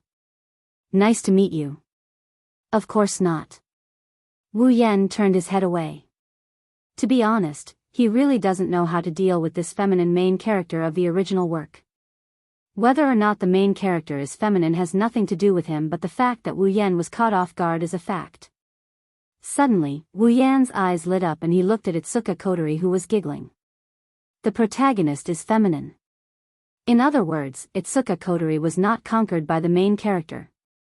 Wu Yan, who was feeling a bit depressed because things didn't turn out the way he had envisioned, the gloomy mood of a second ago suddenly brightened up, even his mood became a lot more cheerful. Kotori didn't know she was being targeted by a wolf. She saw Wu Yan's expression change and his eyes darting around. He didn't even greet Shiori. This made Kotori anxious. To prevent the atmosphere from turning awkward, Kotori jumped out and faced her older sister. "Sis, Oniai-chan will be living with us from now on. Please make sure to cook for one more person." "I see." Shiori nodded and smiled at Wu Yan. "Then, I'll go help this. Wu Yan and Kotori knew that Shiori didn't know how to address the other party. Wu Yan didn't even introduce himself since the start of the meeting. Wu Yan wanted to introduce himself, but Kotori thought Wu Yan was still in a daze. She quickly said, Sis, Oniai-chan's name is Itsuka." "Itsuka." Itsuka Kotori's eyes lit up and she said something that left Wu Yan flabbergasted. "Shido." Oniai-chan's name is Itsuka Shido. The name, Itsuka Shido, reverberated throughout the room. The three of them reacted differently. Kotori had a smile on her face as if she was proud of herself for coming up with a good name. Shiori, on the other hand, had a weird expression on her face. The name, Itsuka Shido, and Shiori sound more like a pair of siblings. Wu Yan, on the other hand, who already has the name, Itsuka Shido, his heart contracted. His expression changed to one of embarrassment. "Itsuka Shido. My name.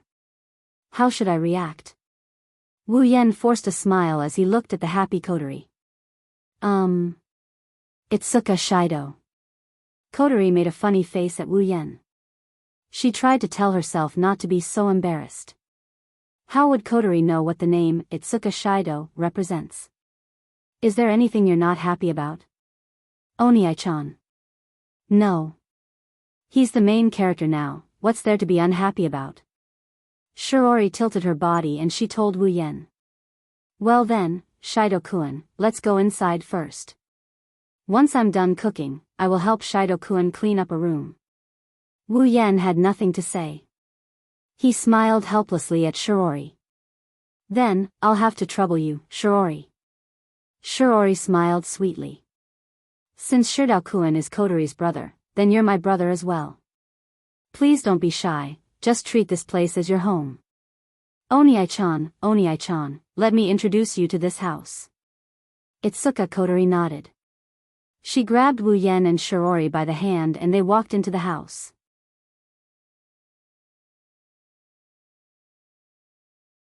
Chapter 413. Heavenly Palace City, Itsuka's home. Morning, Itsuka's home. Itsuka Shiori is already in the kitchen humming a tune. She skillfully flipped the pot in her hand. She looks like a virtuous cook. It's obvious that she enjoys cooking. In one of the rooms, Wu Yan, who has gotten used to sleeping and didn't seem to be affected by the change of location and bed. He's still sleeping soundly under his blanket. It's as if he's not going to stop until the sky falls and the earth rends apart. At some point, Wu Yan's door opened and a girl with 2 red ponytails and a white ribbon poked her head out from behind the door. She looked around furtively before looking at the bed. Onii-chan found it. Itsuka Kotori covered her mouth and giggled. She tiptoed to the bed like a thief. When she was less than 1 meter away from Wu Yan's bed, Kotori yelled and she jumped up from the ground. She pounced on Wu Yan's bed and she stomped on Wu Yan's body. Onii-chan. Wake up. Itsuka Kotori giggled as she danced around Wu Yan. She stomped her feet on the bed in an attempt to wake Wu Yan up from his slumber. However, Kotori weighs less than 40 kilograms. Even if she danced on Wu Yan's body, it's nothing to Wu Yan, who has the body of a true ancestor. She can't even tickle Wu Yan, let alone wake him up. Itsuka Kotori stopped and she glared at Wu Yan, who is still snoring away. She pursed her lips and she jumped up again. She kicked Wu Yan in the stomach with a flying kick. This time, no matter how light she is, Wu Yan can't ignore it. Wu Yan woke up when he felt the pain in his stomach. Oh, Onii-chan, good morning. Kotori greeted Wu Yan with a smile. Of course, if she wasn't standing on top of Wu Yan, it would be more convincing. Logically speaking, no matter how good Wu Yan's temper is, having his sweet dream broken in such a rude manner would be hard for him to avoid grumbling. However, the moment he opened his eyes, he froze. That was because Itsuka Kotori, who was standing on top of him, was wearing a dress. Itsuka Kotori didn't know if she noticed that she's exposed or not. She assumed that Wu Yan hasn't woken up from his dream yet. She pouted and she raised her foot, she wanted to stomp down on him again. This action woke Wu Yan up from his stupor. He turned pale with fright because Kotori's foot missed his stomach by quite a bit. Wait! Wu Yan didn't have time to get up. When he saw Kotori's foot, he felt a chill between his legs. Wu Yan quickly grabbed Kotori's hand and pulled her down. Ah! Itsuka Kotori shrieked and she lost her balance. She fell straight into Wu Yan's arms. Wu Yan subconsciously raised his arms and hugged her into his arms. Itsuka Kotori's body stiffened. She could feel the pair of hands around her waist and the scent of a man so close to her. Her mind was muddled, and she couldn't react in time. This is the first time Kotori has been so close to a man. Wu Yan didn't feel anything like Kotori. Wu Yan has been hugging girls in the Magic Catalog and Spalier World Academy. Even though the girl in his arms has changed, Wu Yan didn't feel anything. Wu Yan didn't know whether to laugh or cry as he looked at Itsuka Kotori. Say, Kotori, are you trying to wake me up or do you want me to stay in bed forever? You were so cruel. Wu Yan felt weird. The scene where Kotori woke him up is exactly the same as the scene where Kotori woke Shido up in the original work. Could it be that not only had his name changed, but he had really become the main character of this world? Kotori looked up from Wu Yan's arms. She looked at Wu Yan's face and made sure Wu Yan didn't want to let go of her.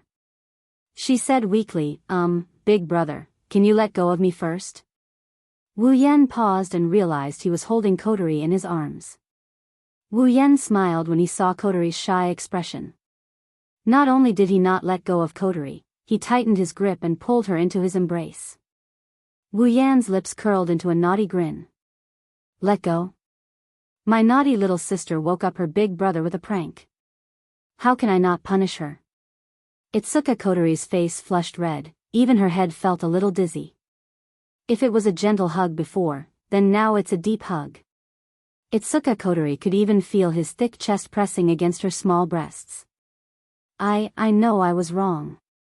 Kotori stuttered as she pushed Wu Yan's chest. Wu Yan, who's in close proximity to Kotori, could feel Kotori's heart thumping furiously. You know you were wrong. That means you're going to accept your punishment, right? Wu Yan looked at Kotori's blushing face and he told her in a gentle voice. Okay, Okay, Wu Yan said. Itsuka Kotori shrunk her neck timidly and asked in a soft voice, What punishment? What punishment? Wu Yan grinned. He grinned wickedly. What kind of punishment is that? Wu Yan's face inched closer to Kotori's. Ugh. Itsuka Kotori's already red face turned a deep shade of purple. Could it be that the so-called punishment was? Wu Yan's face got closer and closer, Kotori's red eyes teared up. Her heartbeat sped up and she didn't know what to do. She looked around as if she was looking for something that could save her. When Wu Yan's lips were about to touch hers, Kotori whimpered and closed her eyes. Wu Yan was overjoyed and he almost laughed out loud. He didn't think that after only knowing her for a day, he would be able to conquer this girl with dual personality. Sure enough, soft girls are good, easy to bully. Just as he was about to kiss her and steal her kiss, Itsuka Kotori punched him in the face with her tiny fist. Wah! The sudden punch stunned Wu Yan. Since he wasn't on guard, the punch landed squarely on Wu Yan's nose. Wu Yan felt something sour and sweet rushing up his nose. He let go of Kotori and covered his nose with his hand. You despicable pervert! Itsuka Kotori yelled at Wu Yan. Wu Yan noticed that the white ribbon on Itsuka Kotori's head was replaced with a black one. It's commander mode. Why? Wu Yan muttered. He didn't understand why Kotori changed her hair ribbon so quickly. But to Itsuka Kotori, it sounded like, why did you reject me? You still have the nerve to say that? Kotori raged at Wu Yan as she punched him again. How dare you kiss a girl you've only known for a day? Die. Ah.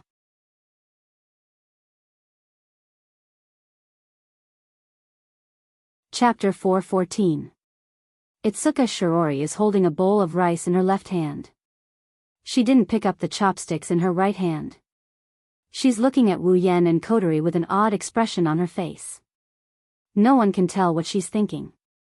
The reason for this was not without reason. It was because the expression and behavior of the man and woman in front of him were too suspicious. One of them was engrossed in eating as if he had a grudge against the food in his bowl. The other was blushing as she kept grabbing her chopsticks. She didn't even realize that her bowl was already empty. It's too suspicious. Shirori glanced at the man and woman in front of her. After a while, Shirori couldn't hold back her curiosity and asked, What's wrong with you guys? As soon as Shirori finished speaking, Kotori's body trembled as if she was stimulated by something. She stood up with such force that even her chair fell to the ground.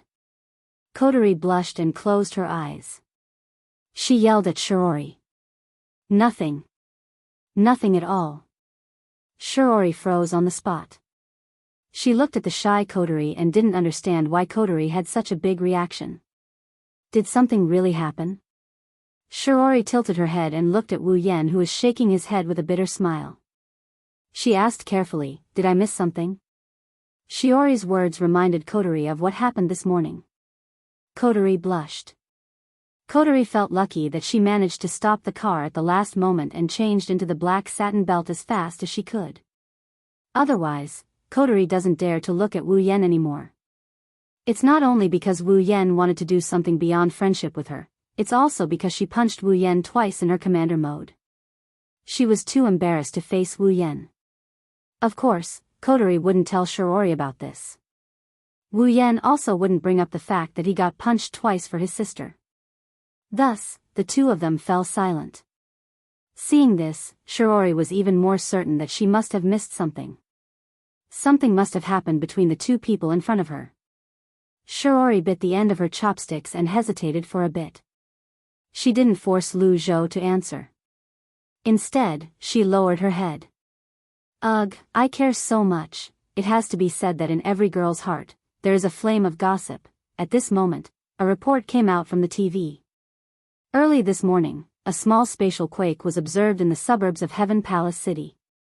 The damage was light and there were no casualties. The cause of the spatial quake is currently being investigated. The report made the three of them stop eating. Wu Yan and Kotori's expression froze. Kotori's no longer shy. She looked at Wu Yan and relaxed when she saw his calm expression. If Kotori was in her commander mode, she wouldn't have gone looking for Wu Yan. She's just a cheerful, naive, and lively little girl. She doesn't have much of an opinion of her own when it comes to big matters like this. Wu Yan was confused by this difference. He doesn't know if Kotori's two personalities are really split personalities.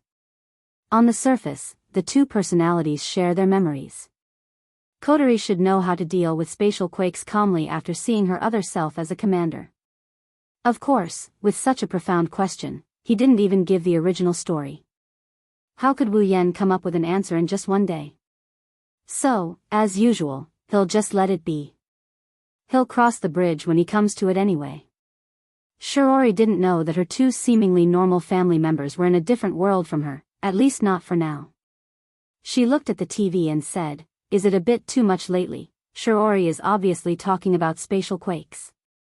Kotori glanced at the TV and said casually, "Yeah, they came a little early too." Kotori whispered her last sentence very softly so Shiori didn't hear her. Wu Yan, on the other hand, heard her and he chuckled before turning his back on her. Despite his nonchalant look, Wu Yan is actually very excited. Shiori and Kotori might not know what this news means, but how could Wu Yan not know? It means that the female lead of the original novel, Toka Toka, is about to arrive. Today was also the day where the storyline would begin. The atmosphere at the dinner table quieted down after the spatial quakes report. Shiori's heart sank when she heard about it. Wu Yan and Kotori had their own thoughts. Shiori recovered and looked at Wu Yan. "Oh right, Shido, what do you plan to do?" Wu Yan flinched when he heard that. He looked at her blankly. "What do I plan to do? What do you mean?" Shiori chuckled and said to Wu Yan. "Kotori and I are going to school soon. You're the only one left at home, is that okay?" "Well, it's nothing." Wu Yan scratched his face. Before he could finish, Kotori stood up and cut him off. "Sis, you don't have to worry." Kotori wagged her finger. "Oniai-chan won't be home alone." "Wait, Oniai-chan is going to school with you." "What?" Wu Yan and Shiori were shocked. Wu Yan wanted to say something but Kotori winked at him and signaled him to keep quiet. Wu Yan helplessly shrunk back into his seat. He knew that this must be Kotori's decision in her commander mode. Shiori looked at Wu Yan in surprise. "Shido, are you really going to school at Toritani Zenhai?" "I think so." Wu Yan dryly laughed. He's more or less annoyed. He's already over 20 years old, he should be able to graduate from university. Now he has to go back to high school. It was fine back in Silveria World Institute since it was a completely different school and they only learned combat. However, it was different here. They were going to school for real and they had to carry a backpack around. If possible, Wu Yan really doesn't want to go. But no matter how unwilling he is, he still has to go. Ignoring the fact that he's a member of Ratatosk, it's disrespectful to disobey the commander's orders. Plus, he's living under someone else's roof so he can't refuse. Toritani Zenhai is the school the original main character went to. Shiori is a feminine version of the original main character. She should be in the same class as Tokichi Origami. If I go to school there, I should be able to meet Kite 1 Origami. I wonder if that girl will be surprised when she sees me going to school. In the original work, Tashiichi Origami was infatuated with the main character, Itsuka Shido. In the original work, Tashiichi Origami wanted to give herself to Itsuka Shido countless times. Now, Itsuka Shido has been replaced by Itsuka Shiori. Will Tashiichi Origami still be infatuated with the main character like in the original work? If she is, then that's interesting. Kotori nodded in satisfaction when she saw that Wu Yan didn't expose her. Shiori smiled and said, "Then there's no problem. I was worried that you would be lonely at home." Wu Yan could only chuckle. In a world like this, how can one be lonely?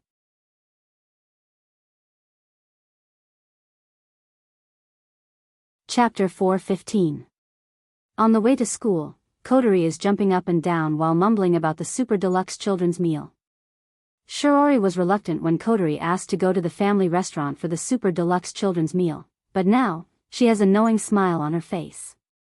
It's obvious that Shirori dotes on Kotori a lot.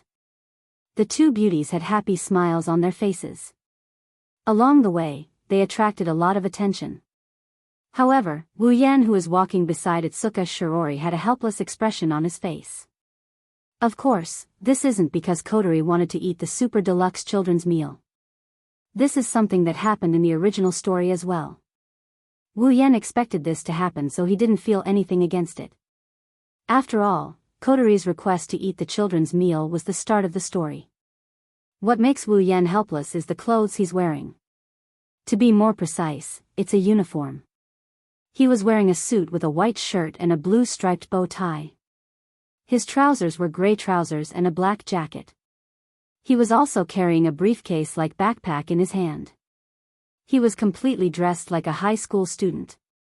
Wu Yan might be in his 20s, but with the uniform and his fair face, he does look like a high school student. At least, those who don't know Wu Yan wouldn't be able to tell that he's in his 20s. I don't know what Kotori did. Kotori just told me to go to school, and in the blink of an eye, she gave me this uniform. She even convinced Shirori to go to school. It's not that strange. In the original novel, Ratatoskr has the power to renovate commercial streets, restaurants, and hotels.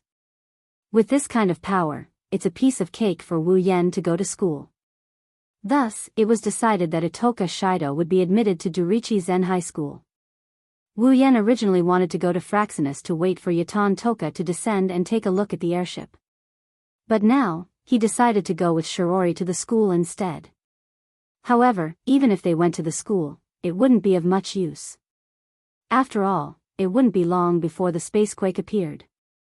Everyone would have to run away to avoid it. And the next time, even the school would be directly destroyed by the spacequake. So, whether they went to the school or not, would it matter? Too bad Wu Yan can't tell her about this. He can only follow Shirori to the school and act as a cameo. Soon, the three of them arrived at the family restaurant. Kotori turned around. Okay, sis, Oniai-chan, we'll meet here after school, I know. Shirori giggled at Kotori. Kotori pouted. She started telling the two to come after school, even if there's a spacequake. Shirori couldn't do anything about it. Wu Yan snickered on the inside. After Kotori left, the two of them looked at each other. Shirori said softly. Then, Shido, let's go to school. It's a new semester, all the students have to report to the school. Wu Yan shrugged. He was about to follow Shirori to school when a figure hiding behind a telephone pole caught Wu Yan's attention. The person seemed to have noticed Wu Yan's attention. She quickly hid behind the pole. Wu Yan raised an eyebrow. A strange feeling rose in Wu Yan's heart. If Wu Yan is not mistaken, the person hiding behind the telephone pole should have a head of white shoulder-length hair. Tabichi origami. Wu Yan's lips twitched. He sneaked a peek at the electric pole and then at Shirori, who was walking in front of him. He's starting to lose his cool. Is Tokichi Origami still infatuated with the main character like the original work? But Tokichi Origami has become Shirori. Now, Tokichi Origami is me. There's no way Tokichi Origami would fall for a fake main character like me. Could it be that Tokichi Origami's surname changed because the main character became a girl? In other words, Tokichi Origami is a Yuri? At this moment, Wu Yan's heart is filled with unbearable emotions. Wu Yan's expression is conflicted. What's wrong? Shido, hurry up, we're going to be late. I got it. On the other side, Tokichi Origami stuck her head out from behind the pole. She looked at Wu Yan and Shirori walking towards the school. She frowned slightly. That elf. Tokichi Origami looked at Wu Yan, who is walking away. Why is he here? What is his purpose? Together with Shirori Itsuka. Yuichi Origami tapped the watch on her wrist as if she was doing something. After a long time, she raised her head in confusion. The elf is here, why is there no psychic wave reaction? He lifted his head and looked at the class sign with 2 to 4 written on it. He didn't say anything, but after a while, he let out a long sigh. Dori Lai Chan High School 2nd year 4th class, the original main character's class. Although Wu Yan had some guesses on the way here, he still got a headache when he was assigned to this class. There's Shirori and Tokichi Origami in this class. Did I really become the main character of this world? But I don't have the enviable ability to seal a fairy's power with just a kiss.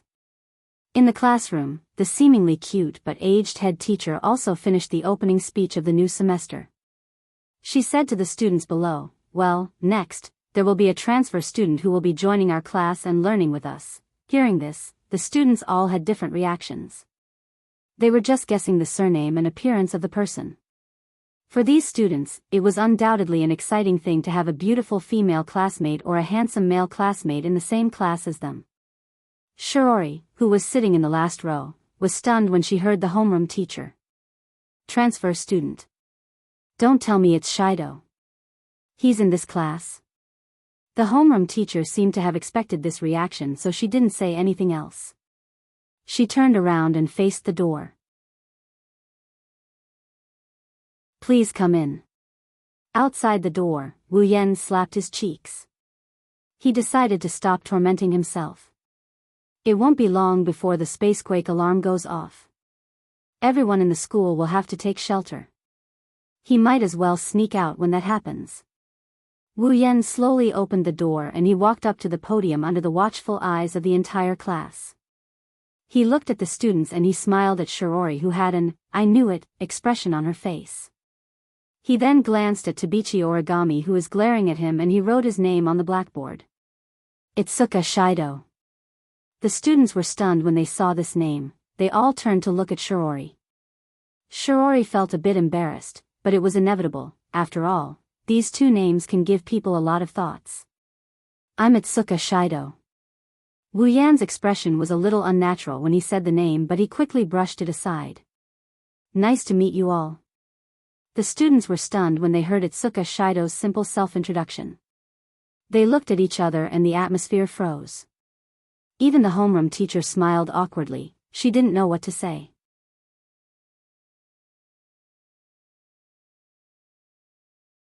Chapter 4:16. Tiangong City, Duralai Zen High School. For the entire morning, the teacher on the podium lectured non-stop with spittle flying all over the place. She didn't even pause in the middle of her lecture, which made one sigh in admiration of her skill. However, Wu Yan didn't even listen to a single word during the entire morning's lesson. It's not that he can't understand. With his perfect memory ability, even if he can't listen to it, he can still remember it. But, for him, going to class is a form of torture, and he, as a standard otaku, had already endured this torture for 12 whole years. And this didn't even include the kindergarten. Fortunately, Japan's classes aren't as boring as China's. Classes aren't that long. There are also clubs, and clubs. For some people, it's a pleasure to attend classes here. Wu Yan, on the other hand, spent the whole morning in a daze. Other than Wu Yan, there's another person who didn't pay attention to a single word. That's Tashiichi Origami. On the surface, she's always the top student in the school year. She's an all-rounder in sports and got full marks in looks. She's the best of the best. But today, for the first time in her life, she's doing something that didn't invade her mind. That's because, this morning, she placed all of her attention on Wu Yan, who is sitting beside her, like he's worried that Wu Yan might go on a rampage and hurt someone. Being stared at for an entire morning, Wu Yan's heart twitched and his whole body felt weird. It's not that he doesn't like being stared at by pretty girls, it's just that Tabichi Origami stare at him. If there's even the slightest bit of emotion in it, even if it's just killing intent, it's fine. But, she just stared at him with an emotionless expression for an entire morning. Who would be able to remain calm under that kind of mechanical gaze?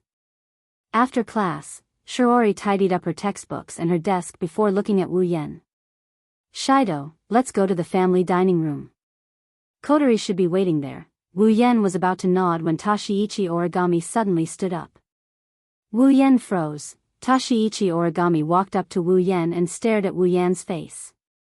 Wu Yan's scalp went numb. He wanted to cry but no tears came out. Sis, you've been staring at me for the entire morning. Haven't you had enough? I'm not handsome at all. I only gained a little bit after becoming a true ancestor. Do you have to stare at me so hard? Perhaps Tashiichi Origami heard Wu Yan's complaints. She slowly opened her mouth and said expressionlessly to Wu Yan. Why are you here? Wu Yan laughed dryly. Although I could guess that you would definitely ask me this question, why don't you look surprised at all? On the other side, Shiori scratched her face, hesitated for a moment, and raised her hand. Do you know each other? Tabichi Origami turned around to look at Shiori. Wu Yan could see Tabichi Origami looking at Shiori with a blank expression. However, he could see the flirtatious look in her blue eyes. Under the gaze of Tabichi Origami, Shiori felt goosebumps. She unconsciously shrank her body and muttered in her heart, does this super genius know me? But I don't remember seeing her before. This question is a mystery even in the original work, so of course, no one can give Shiori an answer here. Wu Yan, on the other hand, saw how Tabichi Origami treated the two of them differently. How could he not know that his guess is a fact? His heart felt like it got trampled by thousands of grass mud horses. He's in a state of utter embarrassment. Shiori was a good girl. He didn't expect her to turn into a Yuri girl. Embarrassed, Wu Yan turned his head to look at Shiori. Instantly, a strong sense of worship rose in his heart. At this moment, his admiration for Shiori is like the Yellow River, endless and unending. As the main character of the story, he's still able to flirt with girls even though he's a girl. That's a level worth worshipping. Wu Yan's admiration for Shiori aside, Shiori is a bit afraid of Tabichi Origami. He quickly said to Tabichi Origami. Tabichi-san, we still have a date to attend to so. Itsuka Shiori. Tabichi Origami said calmly, interrupting Shiori's speech. You better not get too close to him, it won't do you any good. Shiori hesitated. She weakly said under Tashiichi Origami's threatening gaze. But Shido is my older brother. Tabichi Origami narrowed her eyes.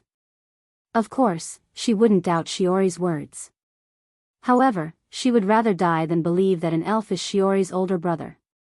Even if Wu Yan doesn't have any elven energy waves on him, she still saw the scene of Wu Yan descending with a spacequake. Tashiichi Origami's first thought was that Wu Yan did something to Shiori. This kind of thing was definitely possible for the elves with their strange abilities. What did you do to Shiori? Wu Yan's mouth twitched. If I said I didn't, would you believe me? Tashiichi Origami didn't say anything. She just stared at Wu Yan. Shiori wanted to say something when she saw the tension between Tabichi Origami and Wu Yan. But, an ear-piercing siren blared in midair. It reverberated through the entire Toburai Zen High School and even the entire Tengong City. Warning signs of a spacequake have been detected in this area. Please head to the nearest shelter as soon as possible. This is not a training exercise. This is not a training exercise. This is a real warning. All residents in the area, please head to the nearest shelter as soon as possible.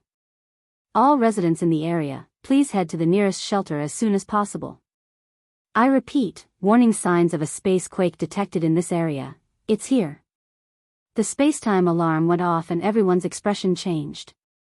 Shiori turned pale with fright while Wu Yan and Tabichi Origami straightened their faces. Tashiichi Origami glanced at Wu Yan again before walking out of the classroom. Shiori was shocked. She raised her hand and yelled. Tashiichi Origami, you can't run around like that. You have to go to a shelter. Unfortunately, Tashiichi Origami would listen to anything Shiori says under normal circumstances. However, when it comes to elves, even Shiori can't persuade Tashiichi Origami. Unless Tashiichi Origami's parents who died under the elves' power come back to life, no one can persuade her otherwise. In the original work, the main character, Itsuka Shido, had to use his life to protect Teruchi Origami. Teruchi Origami had to compromise once. From this, it could be seen how much Teruchi Origami hated the elves, Shido. Shiori looked at Wu Yan helplessly as Tabichi Origami walked out of the classroom. Wu Yan said, "Shiori, let's go take shelter." Shiori nodded. There was a hint of worry in her eyes. I wonder if Kotori went to a shelter. Before Wu Yan could stop her, Shiori took out her phone from her pocket. She searched for Kotori's GPS. Shiori gasped in shock. Kotori, why is Kotori in front of the cafeteria? Shiori recalled what Kotori said to her in the morning, and her face paled a little. Is Kotori really waiting for us there? Calm down. Wu Yan patted her shoulder. Go to a shelter, leave Kotori to me, but, don't worry.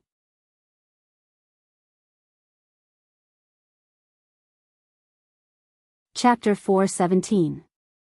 On one of the streets of Tiangong City, a figure quickly flashed across the deserted street due to the arrival of the spacequake. His speed was extremely fast. If someone saw him from the side, he would only see an afterimage flashing in front of him. Then, the afterimage would disappear at the corner of the street at the other end. Along the way, wherever the afterimage passed by, the sound of air braking would be heard. Due to the extreme speed, wherever the afterimage passed by, all the wind that was squeezed away by it would become a sharp wind blade, scraping the ground and leaving a faint scratch mark. That was the performance of extreme speed. As Wu Yan is dashing towards the location of the spacequake, a voice rang in his ear. If one were to look closely, one would notice that Wu Yan has a wireless earpiece plugged into his ear. Hey! Shido, can you hear me? Is that Kotori? Wu Yan pressed down on his earpiece to prevent himself from hearing what is going on inside the room due to the high speed of the wind. Kotori felt uncomfortable when she heard Wu Yan call her name. She's not as open-minded as she is when she's in her sister mode. She can't call Wu Yan, who she's only known for a day, big brother without hesitation. It's also uncomfortable to be called by her name by someone she's only known for a day. Of course, Kotori quickly tossed this matter aside. It's not that she doesn't care, it's just that even though she's only known Wu Yan for less than a day, she knows that Wu Yan and she aren't strangers. Where are you right now? I'm heading towards the center of the spacequake. Kotori frowned slightly. Then, what about Shiori-ne-san? I told her to take shelter. I see. Kotori fell silent. Wu Yan didn't know what she was thinking.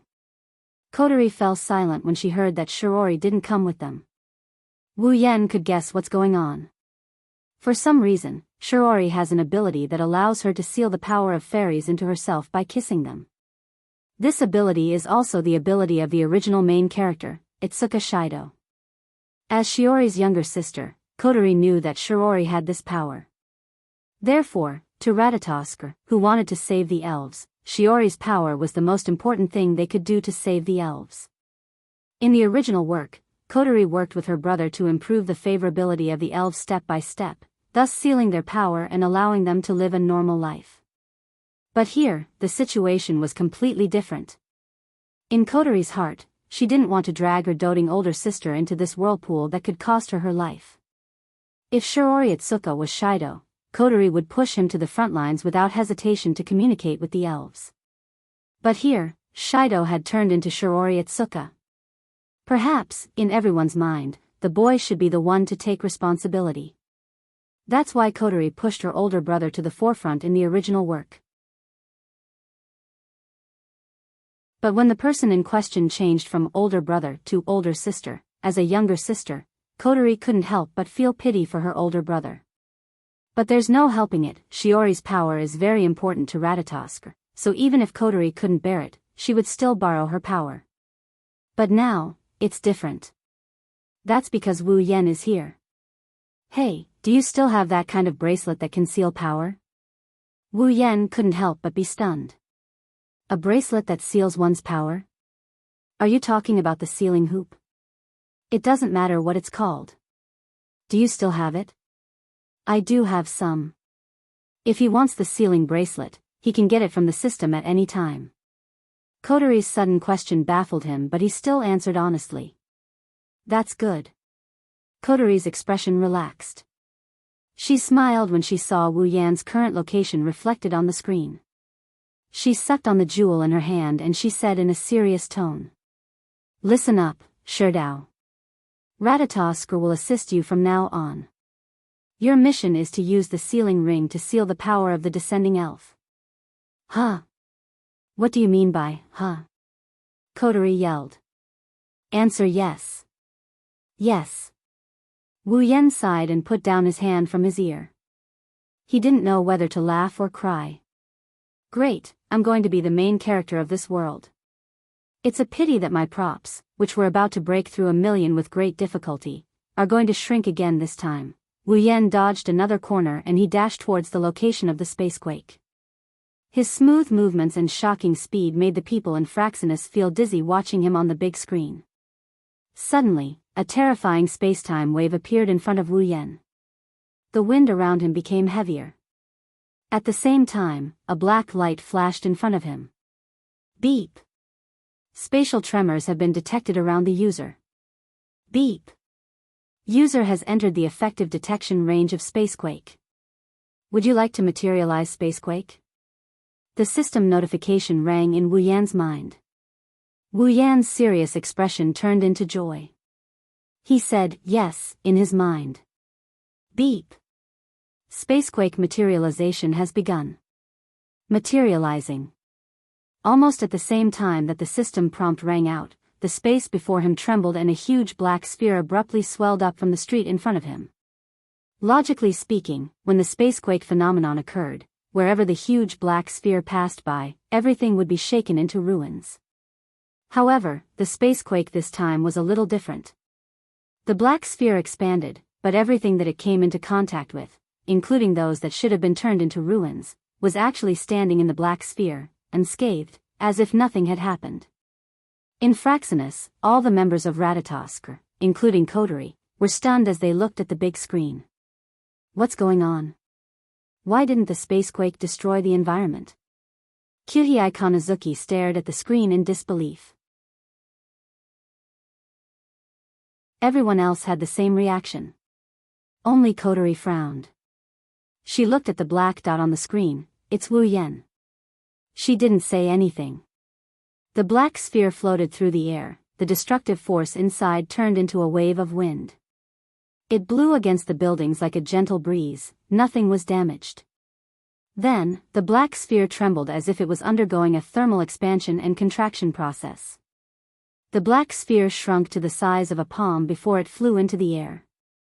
It drew an arc in the air as it wobbled towards Wu Yan. Catching the black orb that floated in front of him, Wu Yan got a good look at it. It's a crystal orb that seems to contain a small black hole.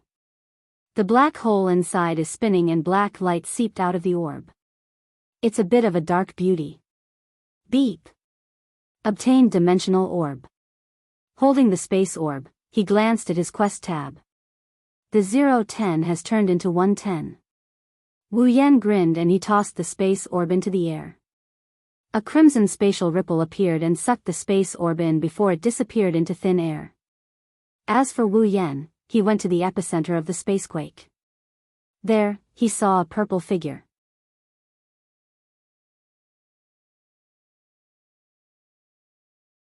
Chapter 4:18. Her long purple hair is tied up by a pair of purple crystal hair ornaments that look like butterflies. Her purple hair flutters down her back like a splash of water. It's a stunning sight to behold. She was wearing armor that looked like a ceremonial dress. Her skirt was made of pink silk. There was a pink feather on her chest, neck, and between her ribs. Not only did it give her a heroic spirit, it also gave her a beautiful appearance. A golden throne stood beside her. Below the throne was a bottomless black hole. One could tell that the throne floated up from the black hole. Its owner was standing on top of the throne. At the top of the throne, there was a thorn-shaped giant sword. Specks of purple light wandered around his body. A pair of inconceivable purple crystal eyes were flashing with a unique light, as if he was trying to understand this world. Princess, level 78, Wu Yan is speechless at the sight of the beautiful girl. Wu Yan has seen his fair share of beautiful girls in his life. Chiju, Mikoto, Ikaros, Shokuhu Misaki, Astria, Flanderchan, Kinohada Sayai, Frenda, Takitsubu Riku, Lulu, Fei, all of them are cute and beautiful. None of them are inferior to the girl in front of him in terms of looks. But, at this moment, it's as if she's the only one left in this world. Her beauty is so extreme that even Wu Yan couldn't help but admire her beauty. Night Sword God Toka, the elf with the codename Princess. She's the first female lead of the original novel and the first elf to appear. Of course, Night Sword God Toka doesn't have a name yet. In the original novel, the name Toka was given by Itsuka Shido. The surname Night Sword God Toka was given later on. The current Night Sword God Toka doesn't have a name yet, she only has the codename Princess. Night Sword God Toka finally noticed Wu Yan. Wu Yan's figure is reflected in her purple crystal eyes. Her eyes are filled with hostility. It's this hostility that woke Wu Yan up from the beautiful scene of Night Sword God Toka's arrival. At the same time, Night Sword God Toka made her first move. Night Sword God Toka leaped to the top of the throne. She pulled out the sharp great sword from the throne and swung it. A purple sword wave pierced through the ground and headed for Wu Yan. Toka's sudden attack startled Wu Yan. He waved his hand and a samurai sword radiating an aura of vicissitudes of life emerged from the crimson spatial ripples.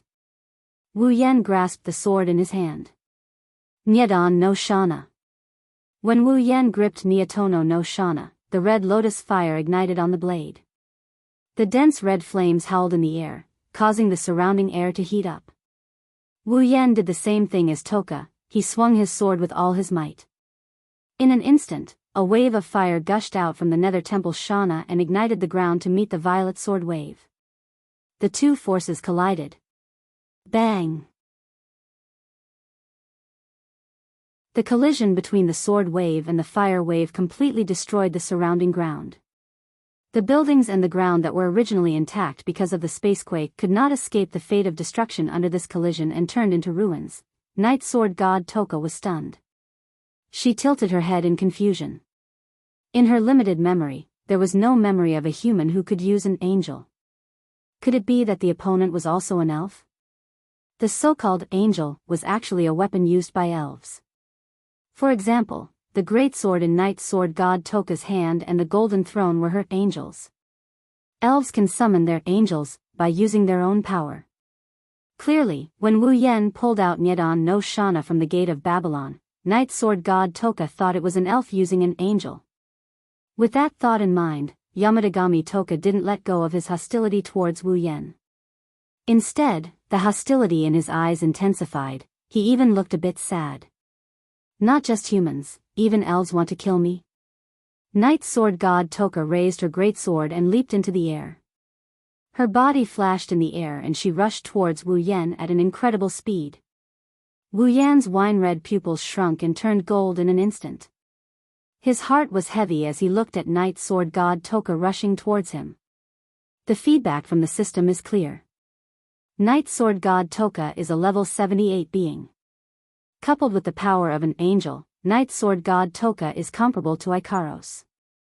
Wu Yan, on the other hand, is only comparable to a beginner tier 8 being around level 70. Ikaros and Night Sword God Toka who are extremely close to tier 9, there is no way he can compare to them. A moment of carelessness and defeat would not be surprising. However, when Night Sword God Toka arrived in front of him and pointed her great sword at him, Wu Yan's instinctive warning from the sudden attack subsided almost instantly. Are you here to kill me too? When he said this, Night Blade God 10 Fragrance's face was filled with sorrow. His pair of amethyst-like eyes flashed with a heart-wrenching expression. He was clearly so helpless. Wu Yan fell into a daze when he saw this face. A faint silhouette that only Wu Yan can see appeared in his line of sight. She's much smaller than Night Sword God Toka with brown shoulder-length hair and a pair of brown eyes. It's Mikoto herself. Mikoto appeared in Wu Yan's line of sight. Her face and eyes are also filled with sadness and helplessness. Then, she slowly merged with Toka who is pointing her great sword at Wu Yan. Her face slowly overlapped with Toka's. At this moment, the two of them have the same expression. Wu Yan remembers the expression on Mikoto's face when she found out about her sisters for the first time. The flames on Niedan's shana that was raised high in front of his chest in a defensive posture disappeared in an instant, revealing a silver blade. Then, Wu Yan lowered his hand. Night Sword God Toka was stunned again. Seeing Wu Yan suddenly drop his defense, she was confused.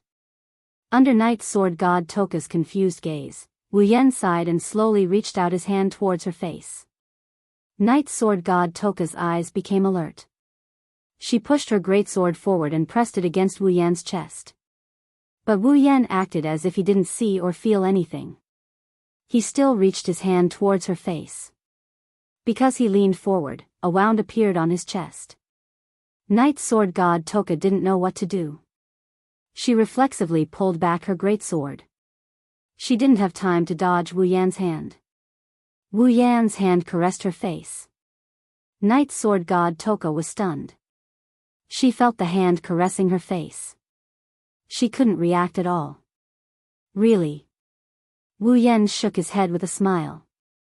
He gently caressed Night Sword God Toka's face and said softly, "How can you show such a dirty expression?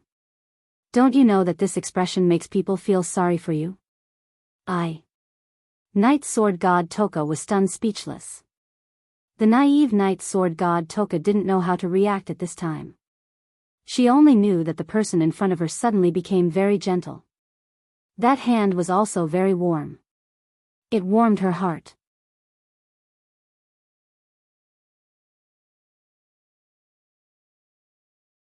Chapter 419. In the command room of Fraxinus, everyone stared blankly at Wu Yan, who was caressing the princess' cheeks. They were all stupefied by what they saw on the screen. What kind of power is this? Kyuhei Kanazuki's jaw dropped as he stared at Wu Yan, who is caressing a fairy on their first meeting. His submissive heart is trembling.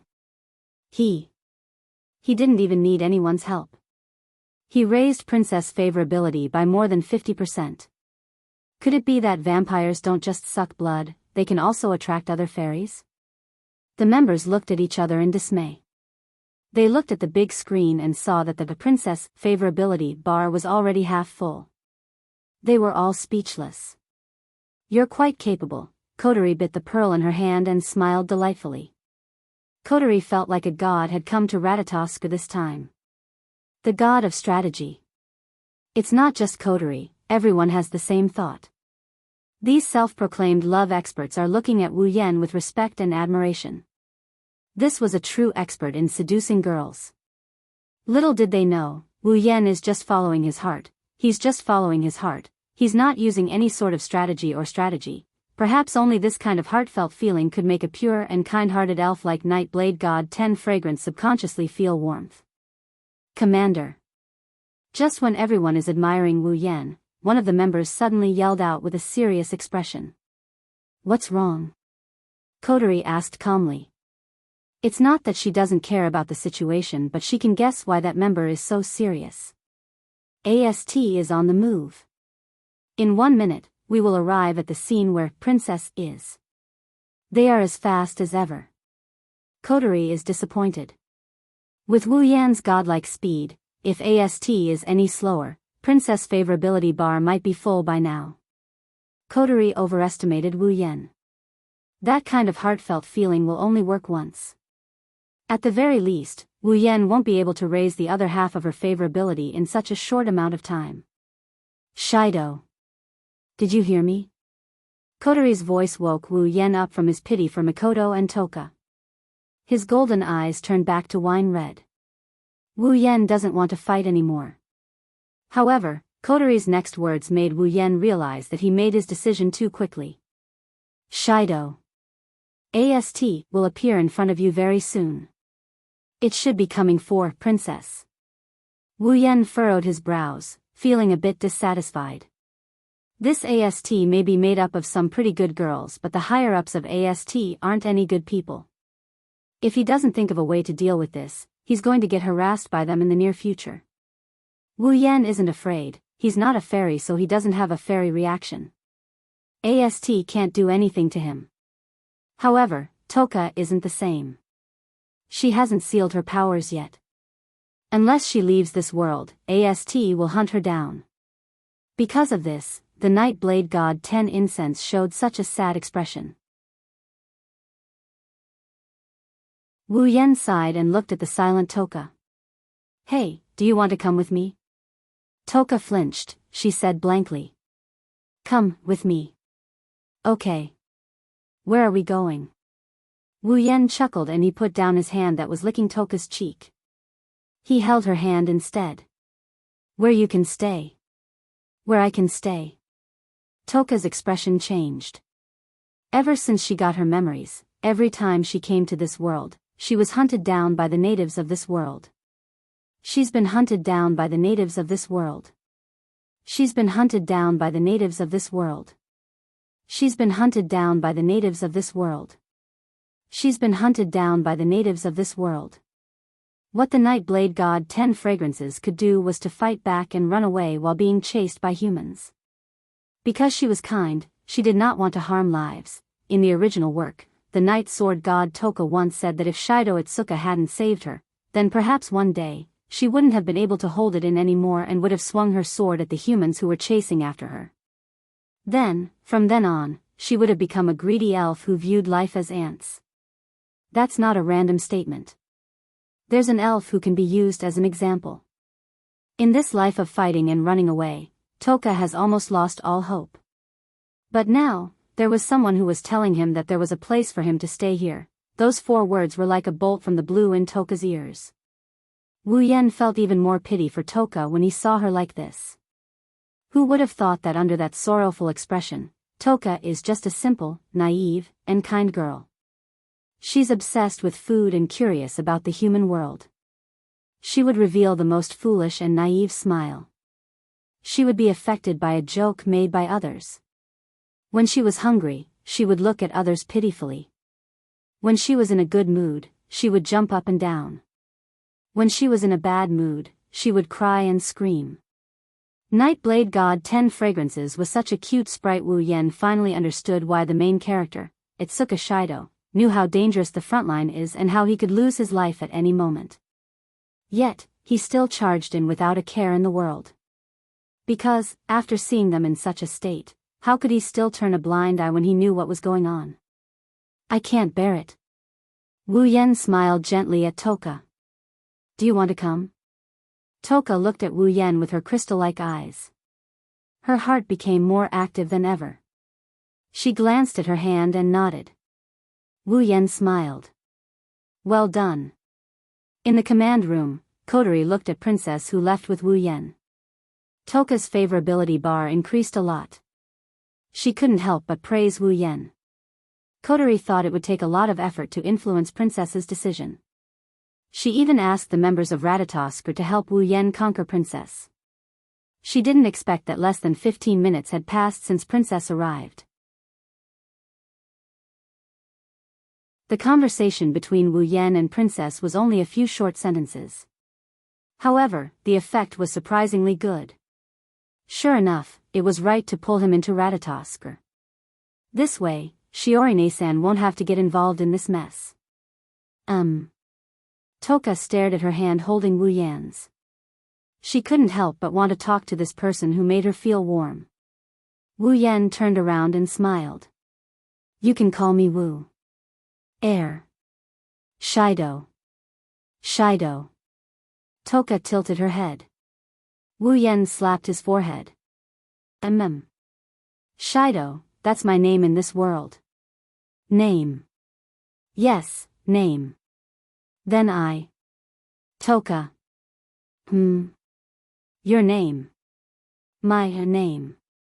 At this moment, 10 Incense finally revealed a smile. My name. Toka.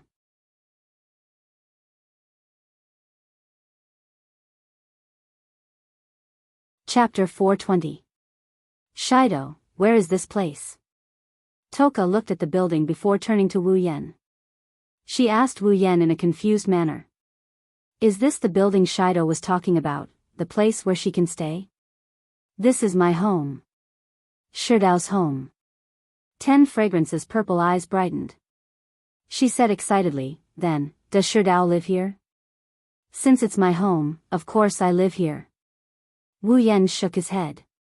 Of course, this will be your home in the future, my home.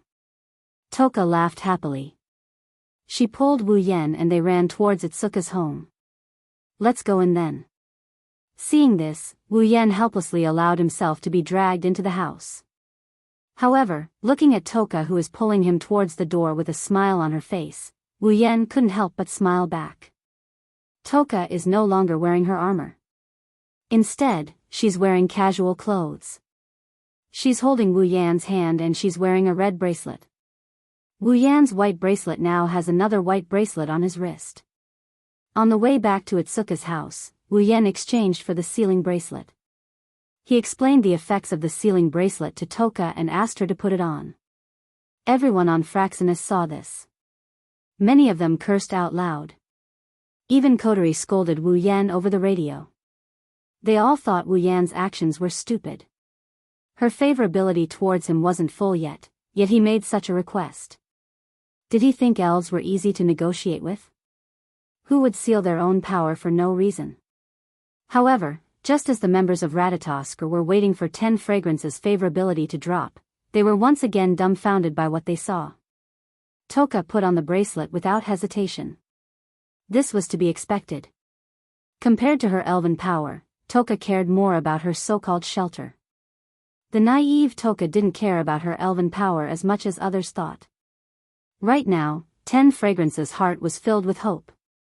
She hoped that this person who brought her warmth would be able to save her from her life of being constantly hunted down and fighting. That's why when Wu Yan suggested using the sealing bracelet to seal her elven power to avoid being hunted down, Toka immediately agreed. Seeing how the princess was taken care of just like that, the bunch of Ratatosker's followers couldn't help but go crazy. In the end, they never thought it would end up like this. How could the love experts who were eager to show off their skills not go berserk? This was a mistake they made. They thought that only when their favorability towards Toka was high enough would they be able to make rude requests to achieve their goals. Of course, Toka's favorability towards Wu Yan was also quite high. Sure Dao. 10 Incense tried to push the door in front of him, trying to defeat the door that was preventing him from entering the house. However, 10 Incense had sealed his power. How could he open a locked door with brute force? She looked at Wu Yan with tears in her eyes. This door won't let me in. Wu Yan didn't know whether to laugh or cry. He stepped forward. The door is locked, of course you can't get in. You have to press the doorbell or knock on the door. Doorbell? Toka rubbed her chin as if she's trying to figure out what a doorbell is. Wu Yan raised an eyebrow when he saw this.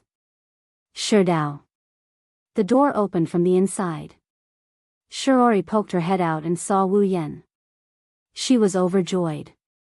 She rushed to Wu Yan and looked around. She asked with a pale face, Sure Dao. Where's Kotori? Didn't you find her? Calm down, Shiori. Wu Yan pressed his hands together to calm her down. Don't worry, Kotori is fine. Where is she? Where is she? Itsuka, Shiori said worriedly. Toka grabbed Wu Yan's arm and looked at Shiori. She frowned and asked, Sure Dao, who is she? Sure Dao. Toka's voice also attracted Shiori's attention. She was startled and asked the same question as Toka. Sure Dao, who is she? Sure Dao, ma, let's go in and introduce ourselves. Wu Yan shrugged and he pulled Toka along. Just as he was about to enter, a sweet voice attracted everyone's attention. Onie-san. Onie-san. I'm back. Kotori, wearing a white ribbon on her head, bounced back from a distance. She waved at them as she walked, as if she had just returned from a trip. She looked very relaxed. Kotori. Shiori exclaimed in surprise. She quickly pulled Kotori over and inspected her from head to toe. She wanted to see if Kotori was missing anything. Kotori, are you okay? Are you hurt anywhere? No, I'm fine, Onie-san. Kotori stuck out her tongue and she glanced at Toka. Then, she gave Wu Yan a thumbs up. Wu Yan knew what this meant. Shiori didn't see what Kotori was doing, but her face was stern, and she said sternly, "Kotori, where did you run off to? Do you know how worried I was about you?" "I'm sorry, Onii-san." Kotori lowered her head. "I was hiding in a shelter. I was tired and fell asleep. That's why I came back so late." "You went to a shelter?" Shiori frowned. "But when I searched for your GPS, your location was at that family restaurant." "About that?" Kotori looked up and said embarrassedly, "I was a little scared when I heard the spacequake alarm. I lost my phone." Hearing this, Shiori let out a sigh of relief. "If that's the case, then I can't blame you.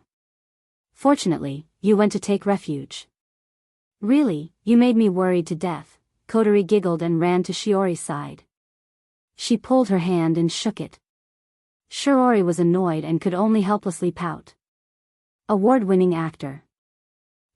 No, award-winning actress. Wu Yan praised Kotori, who got full marks for her performance. He didn't expect Kotori to have this kind of talent when she's in her younger sister mode. On the other hand, Toka pouted.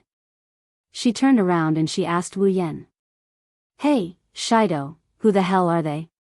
Why did they come out of nowhere?" Shiori and Kotori looked at each other before looking at Toka. Shiori was the first to be surprised. She was too worried about Kotori's safety, so she didn't pay much attention to Toka. It was only now that Shiori realized the girl in front of her was so beautiful. What a beautiful girl. Shiori couldn't help but exclaim. Kotori smiled. Right? You think so too? This beautiful girl is Onii-chan's girlfriend, what?" Wu Yan and Shiori exclaimed at the same time. Shiori heard Wu Yan's exclamation and looked at Wu Yan strangely. She wondered why Wu Yan exclaimed. Kotori innocently hugged Shiori's hand. "Onii-chan's girlfriend is going to live in our house." Shiori's expression turned even weirder. Wu Yan laughed dryly and didn't know what to say. Toka asked curiously, "Hey, Shido, what's a girlfriend?" What else can Wu Yan do other than smile?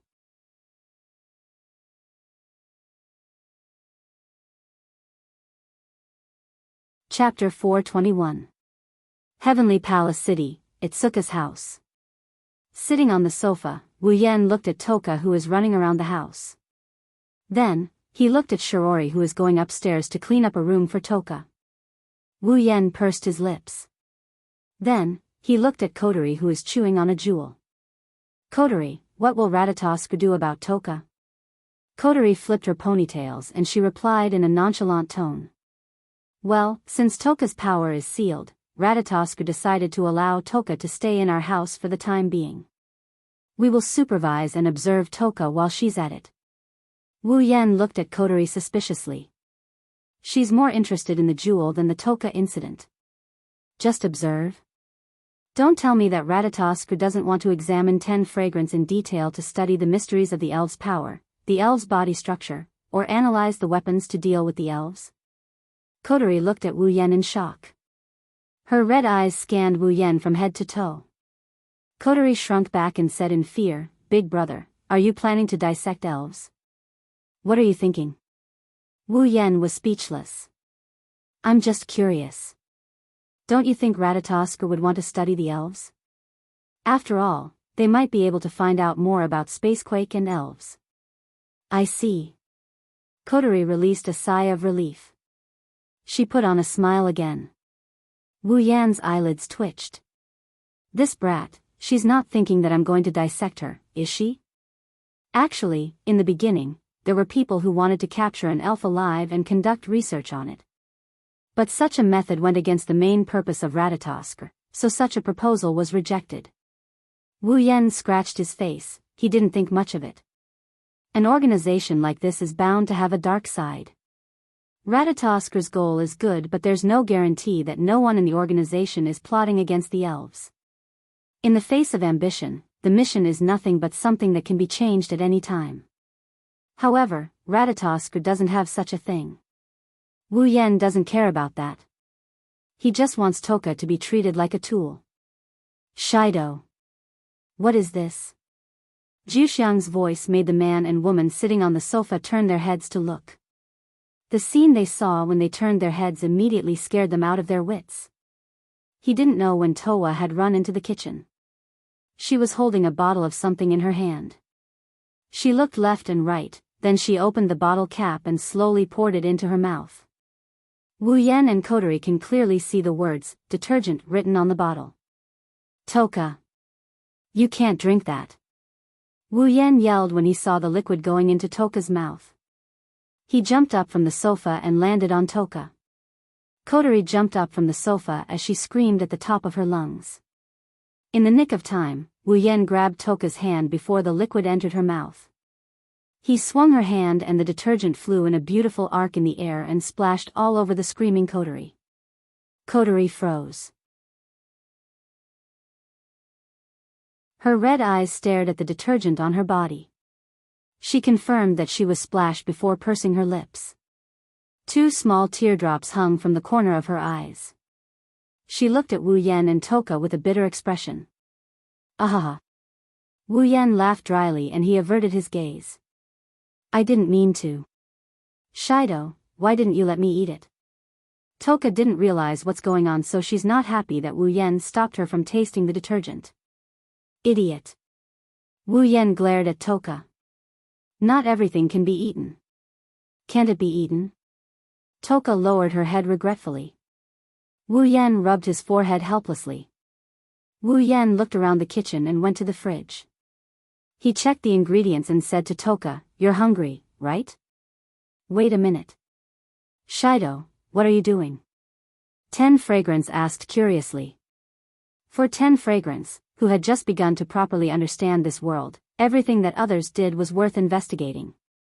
Coterie, who was cleaning herself, was surprised to see Wu Yan rummaging through the fridge. She hesitated for a bit before she guessed.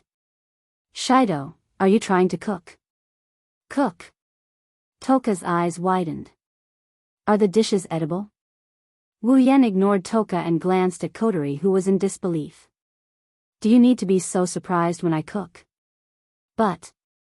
Coterie lowered her head and didn't say anything. She wanted to ask, isn't it enough for a vampire to eat the food dangling in front of them? And he knows how to cook. Coterie forgot that she had breakfast with Wu Yan this morning. When Coterie raised her head, she was startled to see a pair of wine-red eyes staring straight at her. Although I don't know what you're thinking, why do I have an inexplicable feeling of displeasure? Wu Yan narrowed his eyes and said meaningfully. Coterie smiled embarrassedly and said, I'm going to change. Then she ran away. Sighing, Wu Yan ignored her and grabbed the kitchen knife beside him. He took out the ingredients from the fridge and handled them in a relaxed and smooth manner. He washed them with clean water before putting them into the pot one by one. Not long after, a special fragrance began to permeate the air above Wu He's house. The fragrance was very rich and had an extraordinary fragrance. The rich fragrance floated above the kitchen and the living room. Waves of unique smoke began to spread. It was exceptionally alluring. Toka stayed by Wu Yan's side. She watched as Wu Yan turned the ingredients in the fridge into delicious dishes. Her saliva started dripping out of her mouth. Her little nose twitched fiercely, inhaling all the fragrance into her stomach. A strong sense of hunger suddenly surged into her brain, causing her to subconsciously ask, Shidao, can you give it to me? Wait a little longer, it's almost done. Wu Yan skillfully turned the pot and said without looking back. Toka could only look at the food in the pot with tears in her eyes.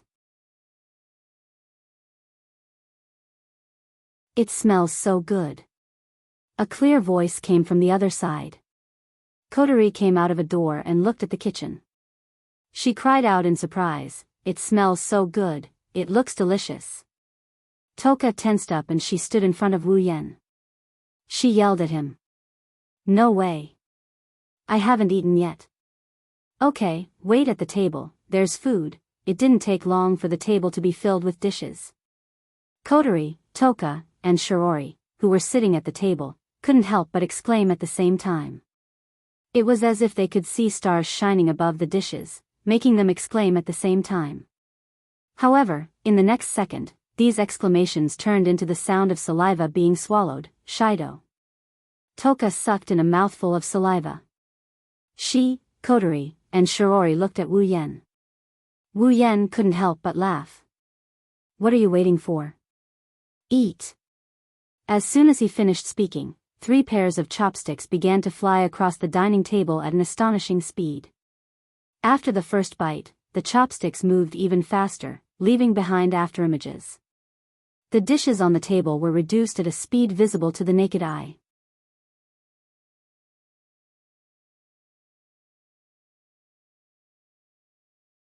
Chapter 422.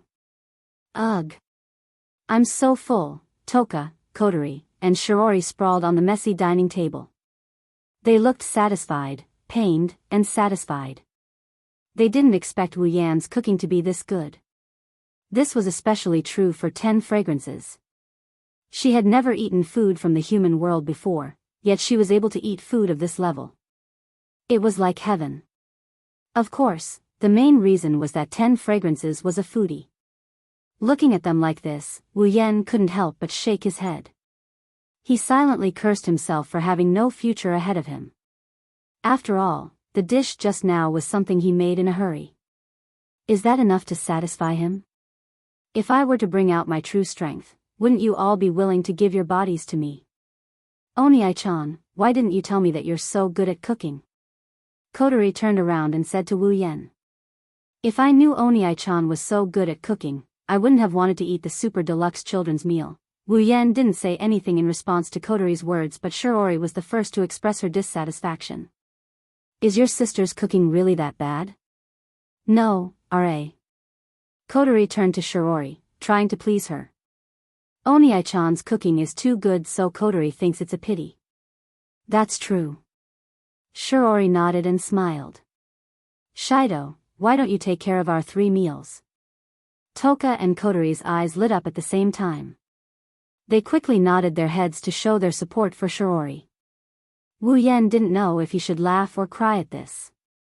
I say, there are so many girls in the house. How can you let a guy take care of the cooking? What does it matter? Kotori put her hands together and said coquettishly. Please, Oni-chan. If I don't get to eat Oni-chan's cooking, I will die of regret. Toka raised her hands and stared at Wu Yan with her big beautiful eyes. Wu Yan felt a bit embarrassed by her stare. Shido, I'm counting on you. Toka and Kotori's sweet voice made Wu Yan shiver. He felt refreshed and goosebumps. He said helplessly. I can take care of lunch and afternoon. I can also make supper at night. But don't expect me to cook in the morning. I can't get enough sleep. Seriously, how can a boy be so lazy? Shirori scolded. Wu Yan replied calmly. Please call it a surname. That means we can eat Shido's cooking in the afternoon, and evening. 10 Fragrance was laughing so hard that her eyes couldn't be seen. She wanted to jump up and cheer, but her stomach was too full. She immediately fell down with a pained expression. Ahaha. Kotori and Shirori giggled. Wu Yan rolled his eyes at them. They didn't know what's going on. What they didn't know is that Wu Yan spent a lot of time feeding Toka until she's full. In the end, he almost couldn't keep up with Toka's eating speed. If Toka didn't slow down towards the end, Wu Yan probably wouldn't have been able to finish his meal. Okay, since Shido is the one who made the dinner, let me clean up the bowls. Shirori smiled and said, You 3, hurry up and get ready to shower. Kotori rolled her eyes and she looked at Wu Yan. Oni-chan, you've been in the kitchen for so long. You must have a lot of oil on you. Go take a bath. Wu Yan subconsciously wanted to nod, but a bad premonition crept into his mind, causing him to freeze in the middle of nodding. Wu Yan recalled that in the original work, in order to train the main character's ability to deal with other fairies, the smiling sister in front of him didn't hold back on torturing her brother. For example, when Toka was taking a bath, she tricked him into coming in. Or, when Toka was in the toilet, she asked him to change the light bulbs. Or, she tricked him into taking a bath and then told Toka that there was no one inside. strictly speaking, all of those things are benefits. However, the word perverted is always a knife. Perverted perverts come with perverts. Even if Toka's fairy power is sealed, once a girl gets shy, the power she can unleash is enough to break through the sky. Wu Yan didn't want to trade his immortality as a true ancestor for 2 slaps in the face. Kotori, go take a bath first. Wu Yan turned his head and smiled innocently. I'll go take a bath after you're done. Kotori shook her head without hesitation. You're the big brother. Of course you go first. But didn't you just get splashed with detergent? Wu Yan said casually. Detergent is very sticky. Don't you feel uncomfortable when it gets on your body? Kotori suddenly felt sticky after hearing Wu Yan's words. Her face lit up. Wu Yan struck while the iron was hot. I heard that if detergent gets on your hair and you don't wash it immediately, it will get knots the next day. Kotori couldn't sit still anymore. It's fine if she takes a bath first. She can still have Toka attack Wu Yan when she comes out. Then I'll go take a bath first.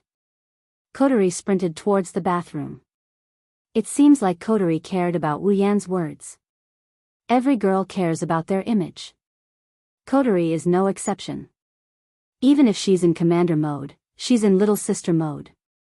Kotori, who ran towards the bathroom, didn't notice Wu Yan's sinister grin, as if he got what he wanted. In the bathroom, Kotori took off all her clothes and dived into the water. She breathed out contentedly. At this time, Kotori still had a white ribbon on her head. For some reason, Kotori always has a ribbon on her head. Wu Yan was curious. After all, Kotori with a black ribbon is in commander mode. She with a white ribbon is in little sister mode. If she doesn't have a ribbon, which mode is she in? It's still a mystery. Kotori stretched her petite but voluptuous body. She stared at the ceiling with her red eyes. After a while, she touched the red sealing bracelet on her wrist. No one knows what she's thinking. Kotori is the only one who knows about the origin of the sealing bracelet.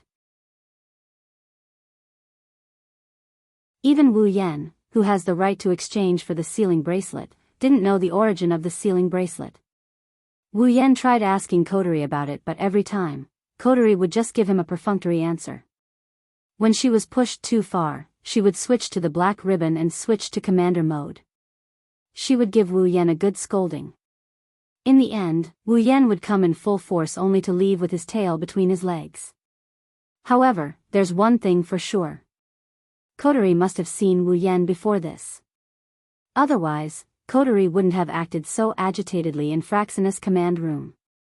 She wouldn't have treated Wu Yan like a stranger, she wouldn't have treated him like a stranger, she wouldn't have let her guard down, she wouldn't have become so relaxed and familiar with him. However, Wu Yan has never seen Kotori before that day.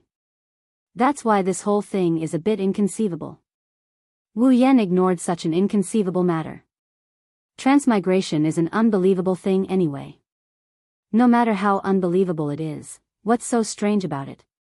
Perhaps there's something else going on here. Since he's sure Kotori has seen him before, he'll just let it develop. He'll know the answer in the end. Of course, Wu Yan already has a vague answer in his mind.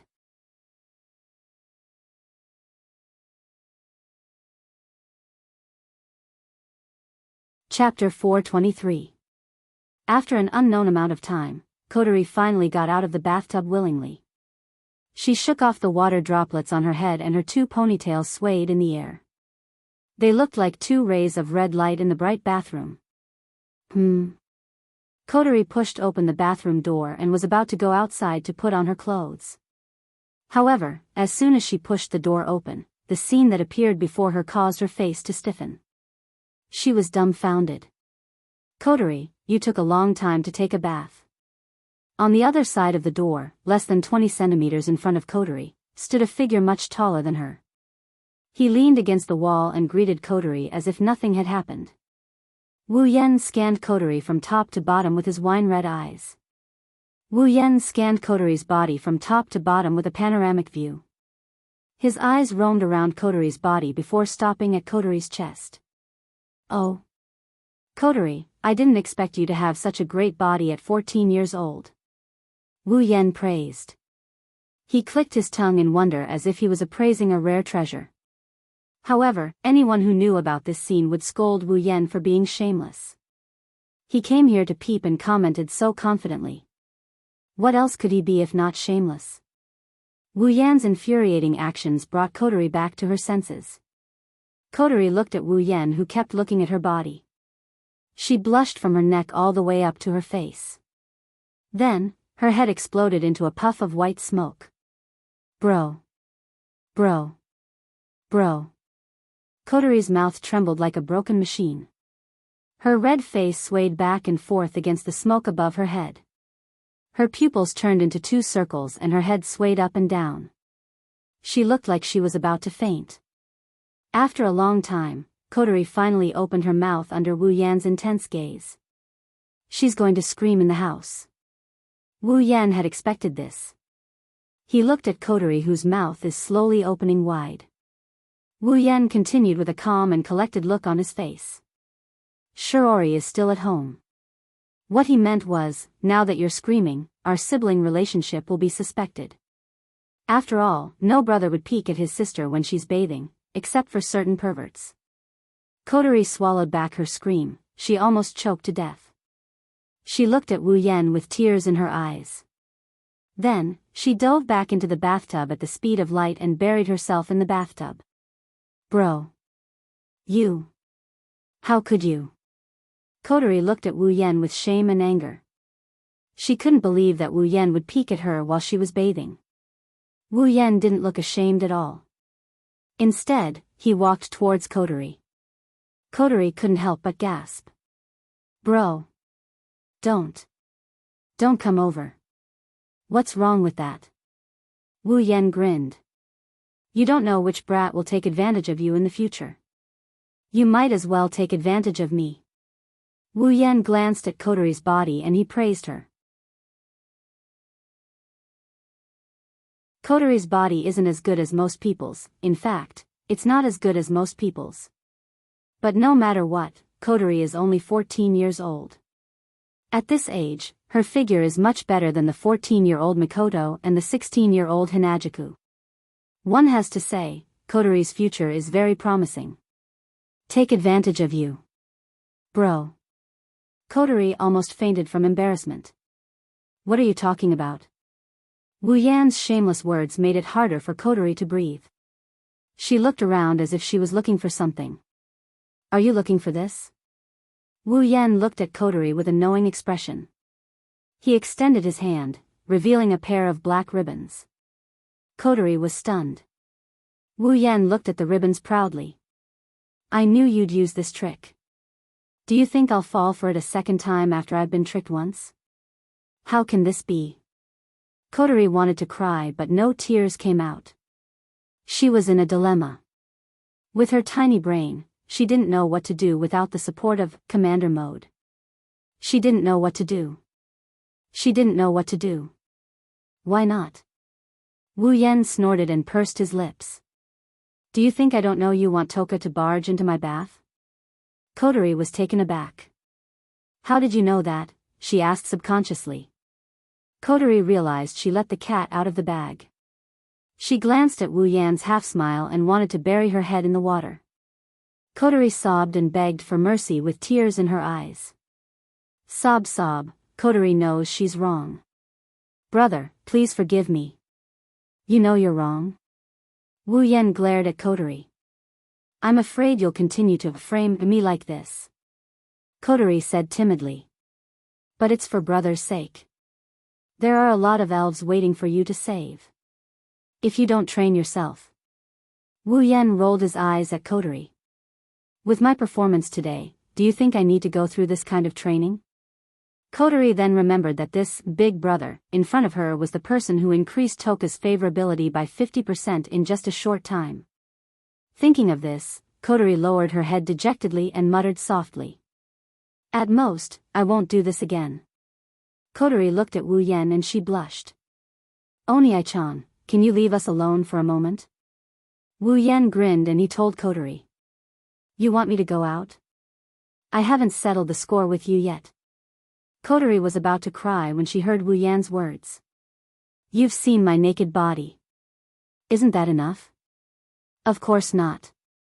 Of course it's not. Wu Yan straightened his back.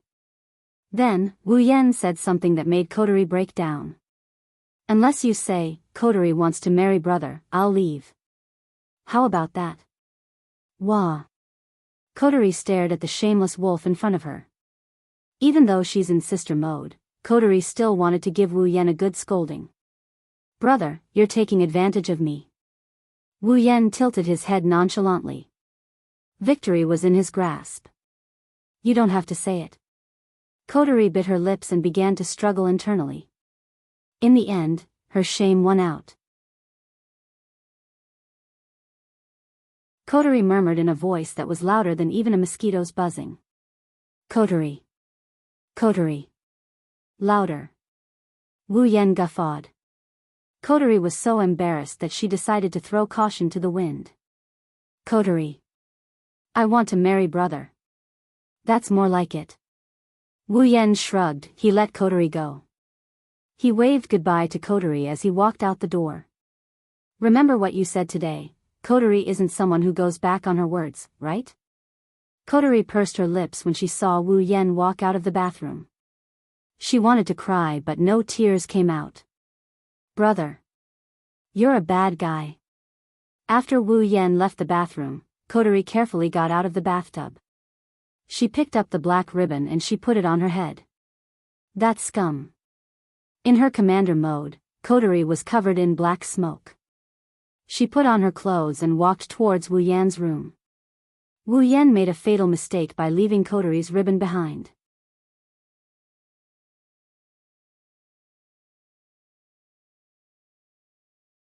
Chapter 424. Heavenly Palace City, Itsuka's house. From the outside, Itsuka's house looks no different from an ordinary building. At night, the faint light from the windows illuminates the walls of the house, making it seem so peaceful. However, this tranquility was quickly interrupted by a muffled sound, boom. Following this almost imperceptible muffled sound, a soft scream was emitted from one of the windows, accompanied by the sound of something heavily falling to the ground. In one of the rooms, Wu Yan covered one of his eyes as he laid on the floor. The pain from his eye socket isn't that great, but it made Wu Yan's tears flow down in an instant. He bounced up from the floor and looked at Coterie, who was standing in front of him with her head lowered and black smoke coming out of her body. Wu Yan's body involuntarily moved back. He's filled with regret. As the saying goes, a wise man is bound to make a mistake. I shouldn't have been so complacent that I thought I had Coterie in my grasp that I forgot about what might happen next. Why didn't I think that Coterie would come after me? At the crucial moment, he made a mistake and left the ribbon behind. If he knew this would happen, he would have taken it with him. Coterie. Coterie, have mercy. He placed one hand in front of his body as if he can't get close to Coterie. The other hand rubbed his eye. Wu Yan has no doubt that if it weren't for True Ancestor's amazing recovery ability, Coterie's punch would have given him a black eye. Ha, have mercy. Coterie laughed mockingly. She stepped forward and looked down at Wu Yan. The dangerous glint in her eyes made Wu Yan tremble and his body take a step back. Her face is still a little red. People who don't know her would think of Pian Pian. Coterie glared at Wu Yan with her red eyes and said gloomily, "Why didn't you show mercy? How dare you do such a thing? Death penalty. You will be sentenced to death." Coterie raised her fist again. Wu Yan quickly shouted, "Coterie, you can't murder your husband." Husband. Coterie's body trembled, her gloomy and flushed face contorted. If she wasn't afraid of attracting Shiori's attention, she would have gone berserk. How dare you mention it? Coterie's hateful voice seemed to come from the depths of hell. Wu Yan shrunk his neck, but he quickly argued, "You said it yourself." What, is our Commander Sama going back on her word? The shameless debate caused Coterie to lower her head. Her bangs covered her expression, making it impossible to see what's going on inside. However, the atmosphere in the room felt like a storm is about to come. Wu Yan's heart started pounding. Coterie. Ah, That's right, I did say I would marry you. Kotori suddenly looked up, her face expressionless. Since I said it, I won't go back on my word. Before Wu Yan can feel happy, Kotori's expressionless face turned cold. She chuckled and she continued, emphasizing each and every one of her words. Only if you can live long enough until become an adult. Gulping his saliva, Wu Yan forced out a laugh. Then, he blurted out something that made Kotori go berserk. Actually, you don't have to reach adulthood. Courting death. As soon as Kotori finished her sentence, black smoke erupted from her body. Her two ponytails swayed in the air like the tentacles of an octopus. Her red eyes turned blood red. Wu Yan's hair stood on end. You're courting death. Kotori reached behind her back and pulled out a sharp weapon that Wu Yan couldn't ignore. His heart almost stopped beating. A kitchen knife.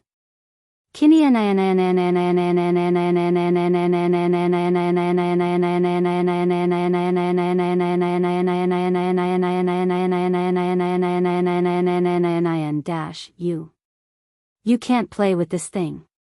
You can't play with it. Wu Yan said it in a pleading tone. He almost knelt down in front of Kotori.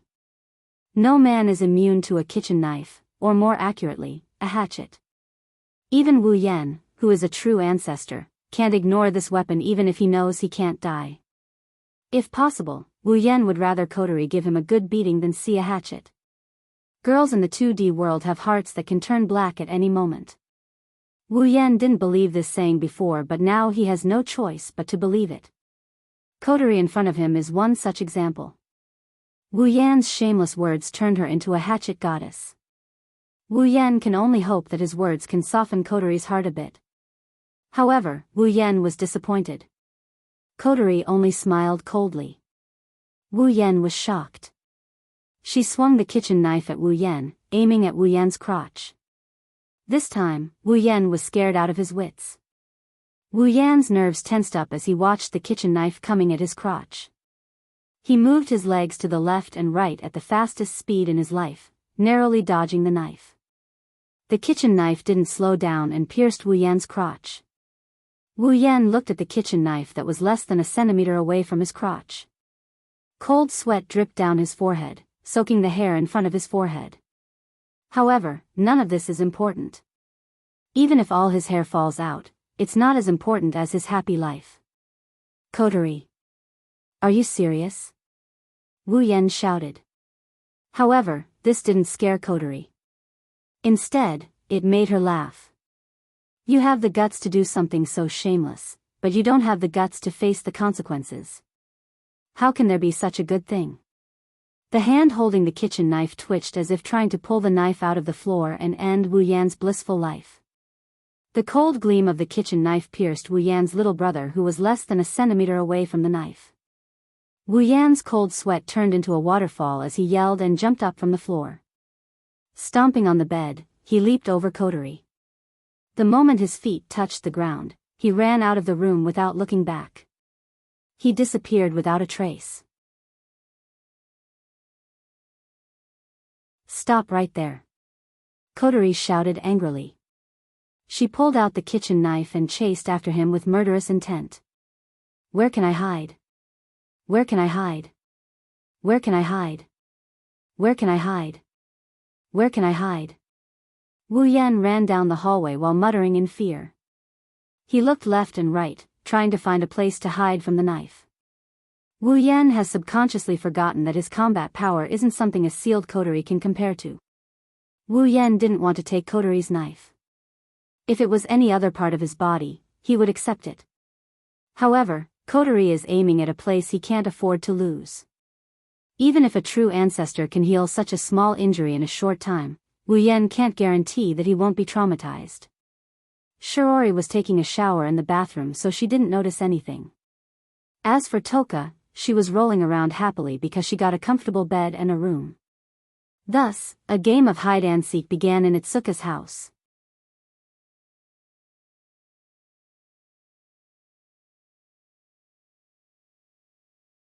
Chapter 425. Wu Yan could feel Kotori chasing after him. She's not as fast as him, but she's following him in an orderly manner. She didn't give him any openings. Wu Yan wanted to cry but had no tears. Is there a tracking device on me? Is that how Kotori knows where I am? Itsuka's house is pretty big. Run outside? No, I can play around at home, but if I run outside, Kotori will be so angry that she might ignore me for the rest of my life. Hide. Where can I hide? The living room? Where could he hide his body without being discovered by Kotori? The fridge? If Kotori can find the kitchen knife, she can find the fridge. The bathroom? Shiori is taking a bath in there. Wu Yan doesn't want to have two blackened people. Is God trying to kill me? Wu Yan howled, but he didn't want to attract Kotori's attention, so he swallowed it back. Instead, tears flowed down his cheeks. When he passed by Toka's room, Wu Yan stopped in his tracks. His face lit up as he opened the door with lightning speed and hid inside. Shido. Toka, who was rolling around on the bed, was shocked to see Wu Yan barging in. She wanted to say something, but Wu Yan appeared in front of her and covered her mouth. He even made a shoo gesture with his hand. Toka blinked her eyes in a daze.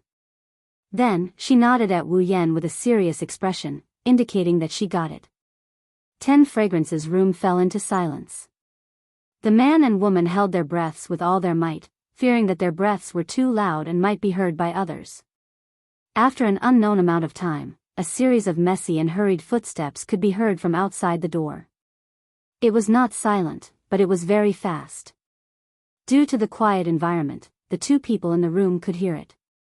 Although the footsteps were soft, they were very powerful, showing the mood of the person who was walking at the moment. Wu Yan and Toka looked at each other. They didn't know what to do. Toka didn't know what was going on. She didn't know what was going on. Wu Yan, on the other hand, didn't know if Kotori left or not. Suddenly, Kotori's voice came from outside the door. Wu Yan and Toka jumped in fright when they heard her. Toka, is Shido inside? Toka didn't know what to do. She looked at Wu Yan with her amethyst eyes. She didn't know what to do. Her brain was overloaded and she almost fainted. Wu Yan panicked. His wine-red eyes spun rapidly as he tried to think of a solution. Wu Yan's eyes flashed and lightning flashed in front of his forehead. Toka's voice came out of his mouth. Shido? What's wrong with Shido? Toka's natural voice came out of Wu Yan's mouth. It's so lifelike that Toka was stunned. Kotori didn't recognize that the voice belonged to someone else. Shido did something terrible. So, Toka, if Shido is inside, you can't hide him. Toka's eyes widened when she heard Kotori. She looked at Wu Yan in shock. She didn't understand what Wu Yan meant by going overboard. Wu Yan could only laugh dryly at her. Something terrible? I don't understand, but Shido isn't here. Wu Yan said in Toka's voice. He almost got goosebumps. Toka, on the other hand, found it interesting. The door quieted down. Wu Yan had an ominous feeling. Bang! The door was violently flung open. Kotori appeared with a kitchen knife in her hand. Ah! 10 Incense, who was sitting on the bed, let out a small cry of surprise. Aside from the person involved, no one could guess what had happened. With 10 Incense's natural brain, she naturally couldn't guess anything. She sat on the bed with a very distressed expression. However, Wu Yan's figure was nowhere to be seen. She scanned the room with her red eyes. She didn't find Wu Yan. Kotori pursed her lips in disappointment. She then looked at Toka, who still hasn't reacted. Sorry, Toka. If you see Shido, remember to tell me. Kotori then closed the door and the room returned to its original state of silence. Toka's mouth opened and closed. Her eyes wandered for a while before she realized what happened. She opened the blanket. Wu Yan was lying there like a corpse. Shido. Toka shook Wu Yan's body. She shouted at Wu Yan like she saw a UFO. Shido. What's wrong? Why are you hiding? Why is Kotori-chan looking for you? Why? Stop. Wu Yan pressed down on Toka's shoulder. He didn't know whether to laugh or cry. Don't ask so many questions. Did you just realize I was hiding? Toka flinched and she nodded. Wu Yan felt a wave of weakness wash over him. Listen up, Toka. Wu Yan turned serious and he told Toka in a serious tone. Don't tell anyone about me hiding in your room, got it? Toka turned serious and she nodded again. However, Wu Yan didn't feel reassured at all. This natural glutton would probably forget everything in the next second. Toka giggled when she saw Wu Yan's embarrassed look. She looked at Wu Yan's face seriously before she said in a soft voice. Shido, thank you. Wu Yan was surprised. Why are you thanking me? Because. Toka leaned against the wall and looked up at the ceiling. Her purple eyes shined as if she was reminiscing about something. Because I'm very happy today. Looking at Toka's smiling face, Wu Yan felt a bit touched. He could still remember that less than half a day ago, there was no trace of a smile on this smiling face. There was only endless sorrow and despair. Wu Yan's lips curled up. He leaned against the wall and sat next to Toka. Actually. What? Toka's eyes narrowed as she laughed. She turned around to look at Wu Yan with a twinkle in her eyes. If Wu Yan can feel touched by Toka's face, Toka can feel the same way. After all, the person in front of her was the one who brought her warmth, her home, and her laughter. He was the one who saved her from that hellish life. Wu Yan smiled warmly when he met Toka's gaze. Actually, I'm very happy too. Toka was surprised and lowered her head. When she looked up again, her eyes were full of tears. Wu Yan was speechless. What are you doing? Didn't you say you were happy? Why do you look like you're about to cry again? Toka wiped her eyes and retorted, I'm not crying. You're obviously crying. I'm not. I am. I'm not. All right, it's fine if you don't. Slapping his cheeks, Wu Yan tapped his chin. He turned around and looked at Toka. Oh right, Toka, can you control Spacequake? Spacequake? Control Spacequake? Toka didn't understand. Why? I have something important to do. I need Spacequake to complete it. How about it? Can you do it? I haven't tried to control the Spacequake, but if it's just triggering the Spacequake, it's very easy, then it's done. Wu Yan grinned. He glanced at the quest tab and he rubbed the sealing bracelet on his wrist. Then, he grabbed Toka's hand. Toka, come help me. Toka tilted her head in confusion. Since it's Wu Yan's request, there's no reason for her to refuse. She nodded. You're tuning into the Carefree Valley YouTube channel. Don't forget to subscribe and join us on this journey to catch the most captivating stories.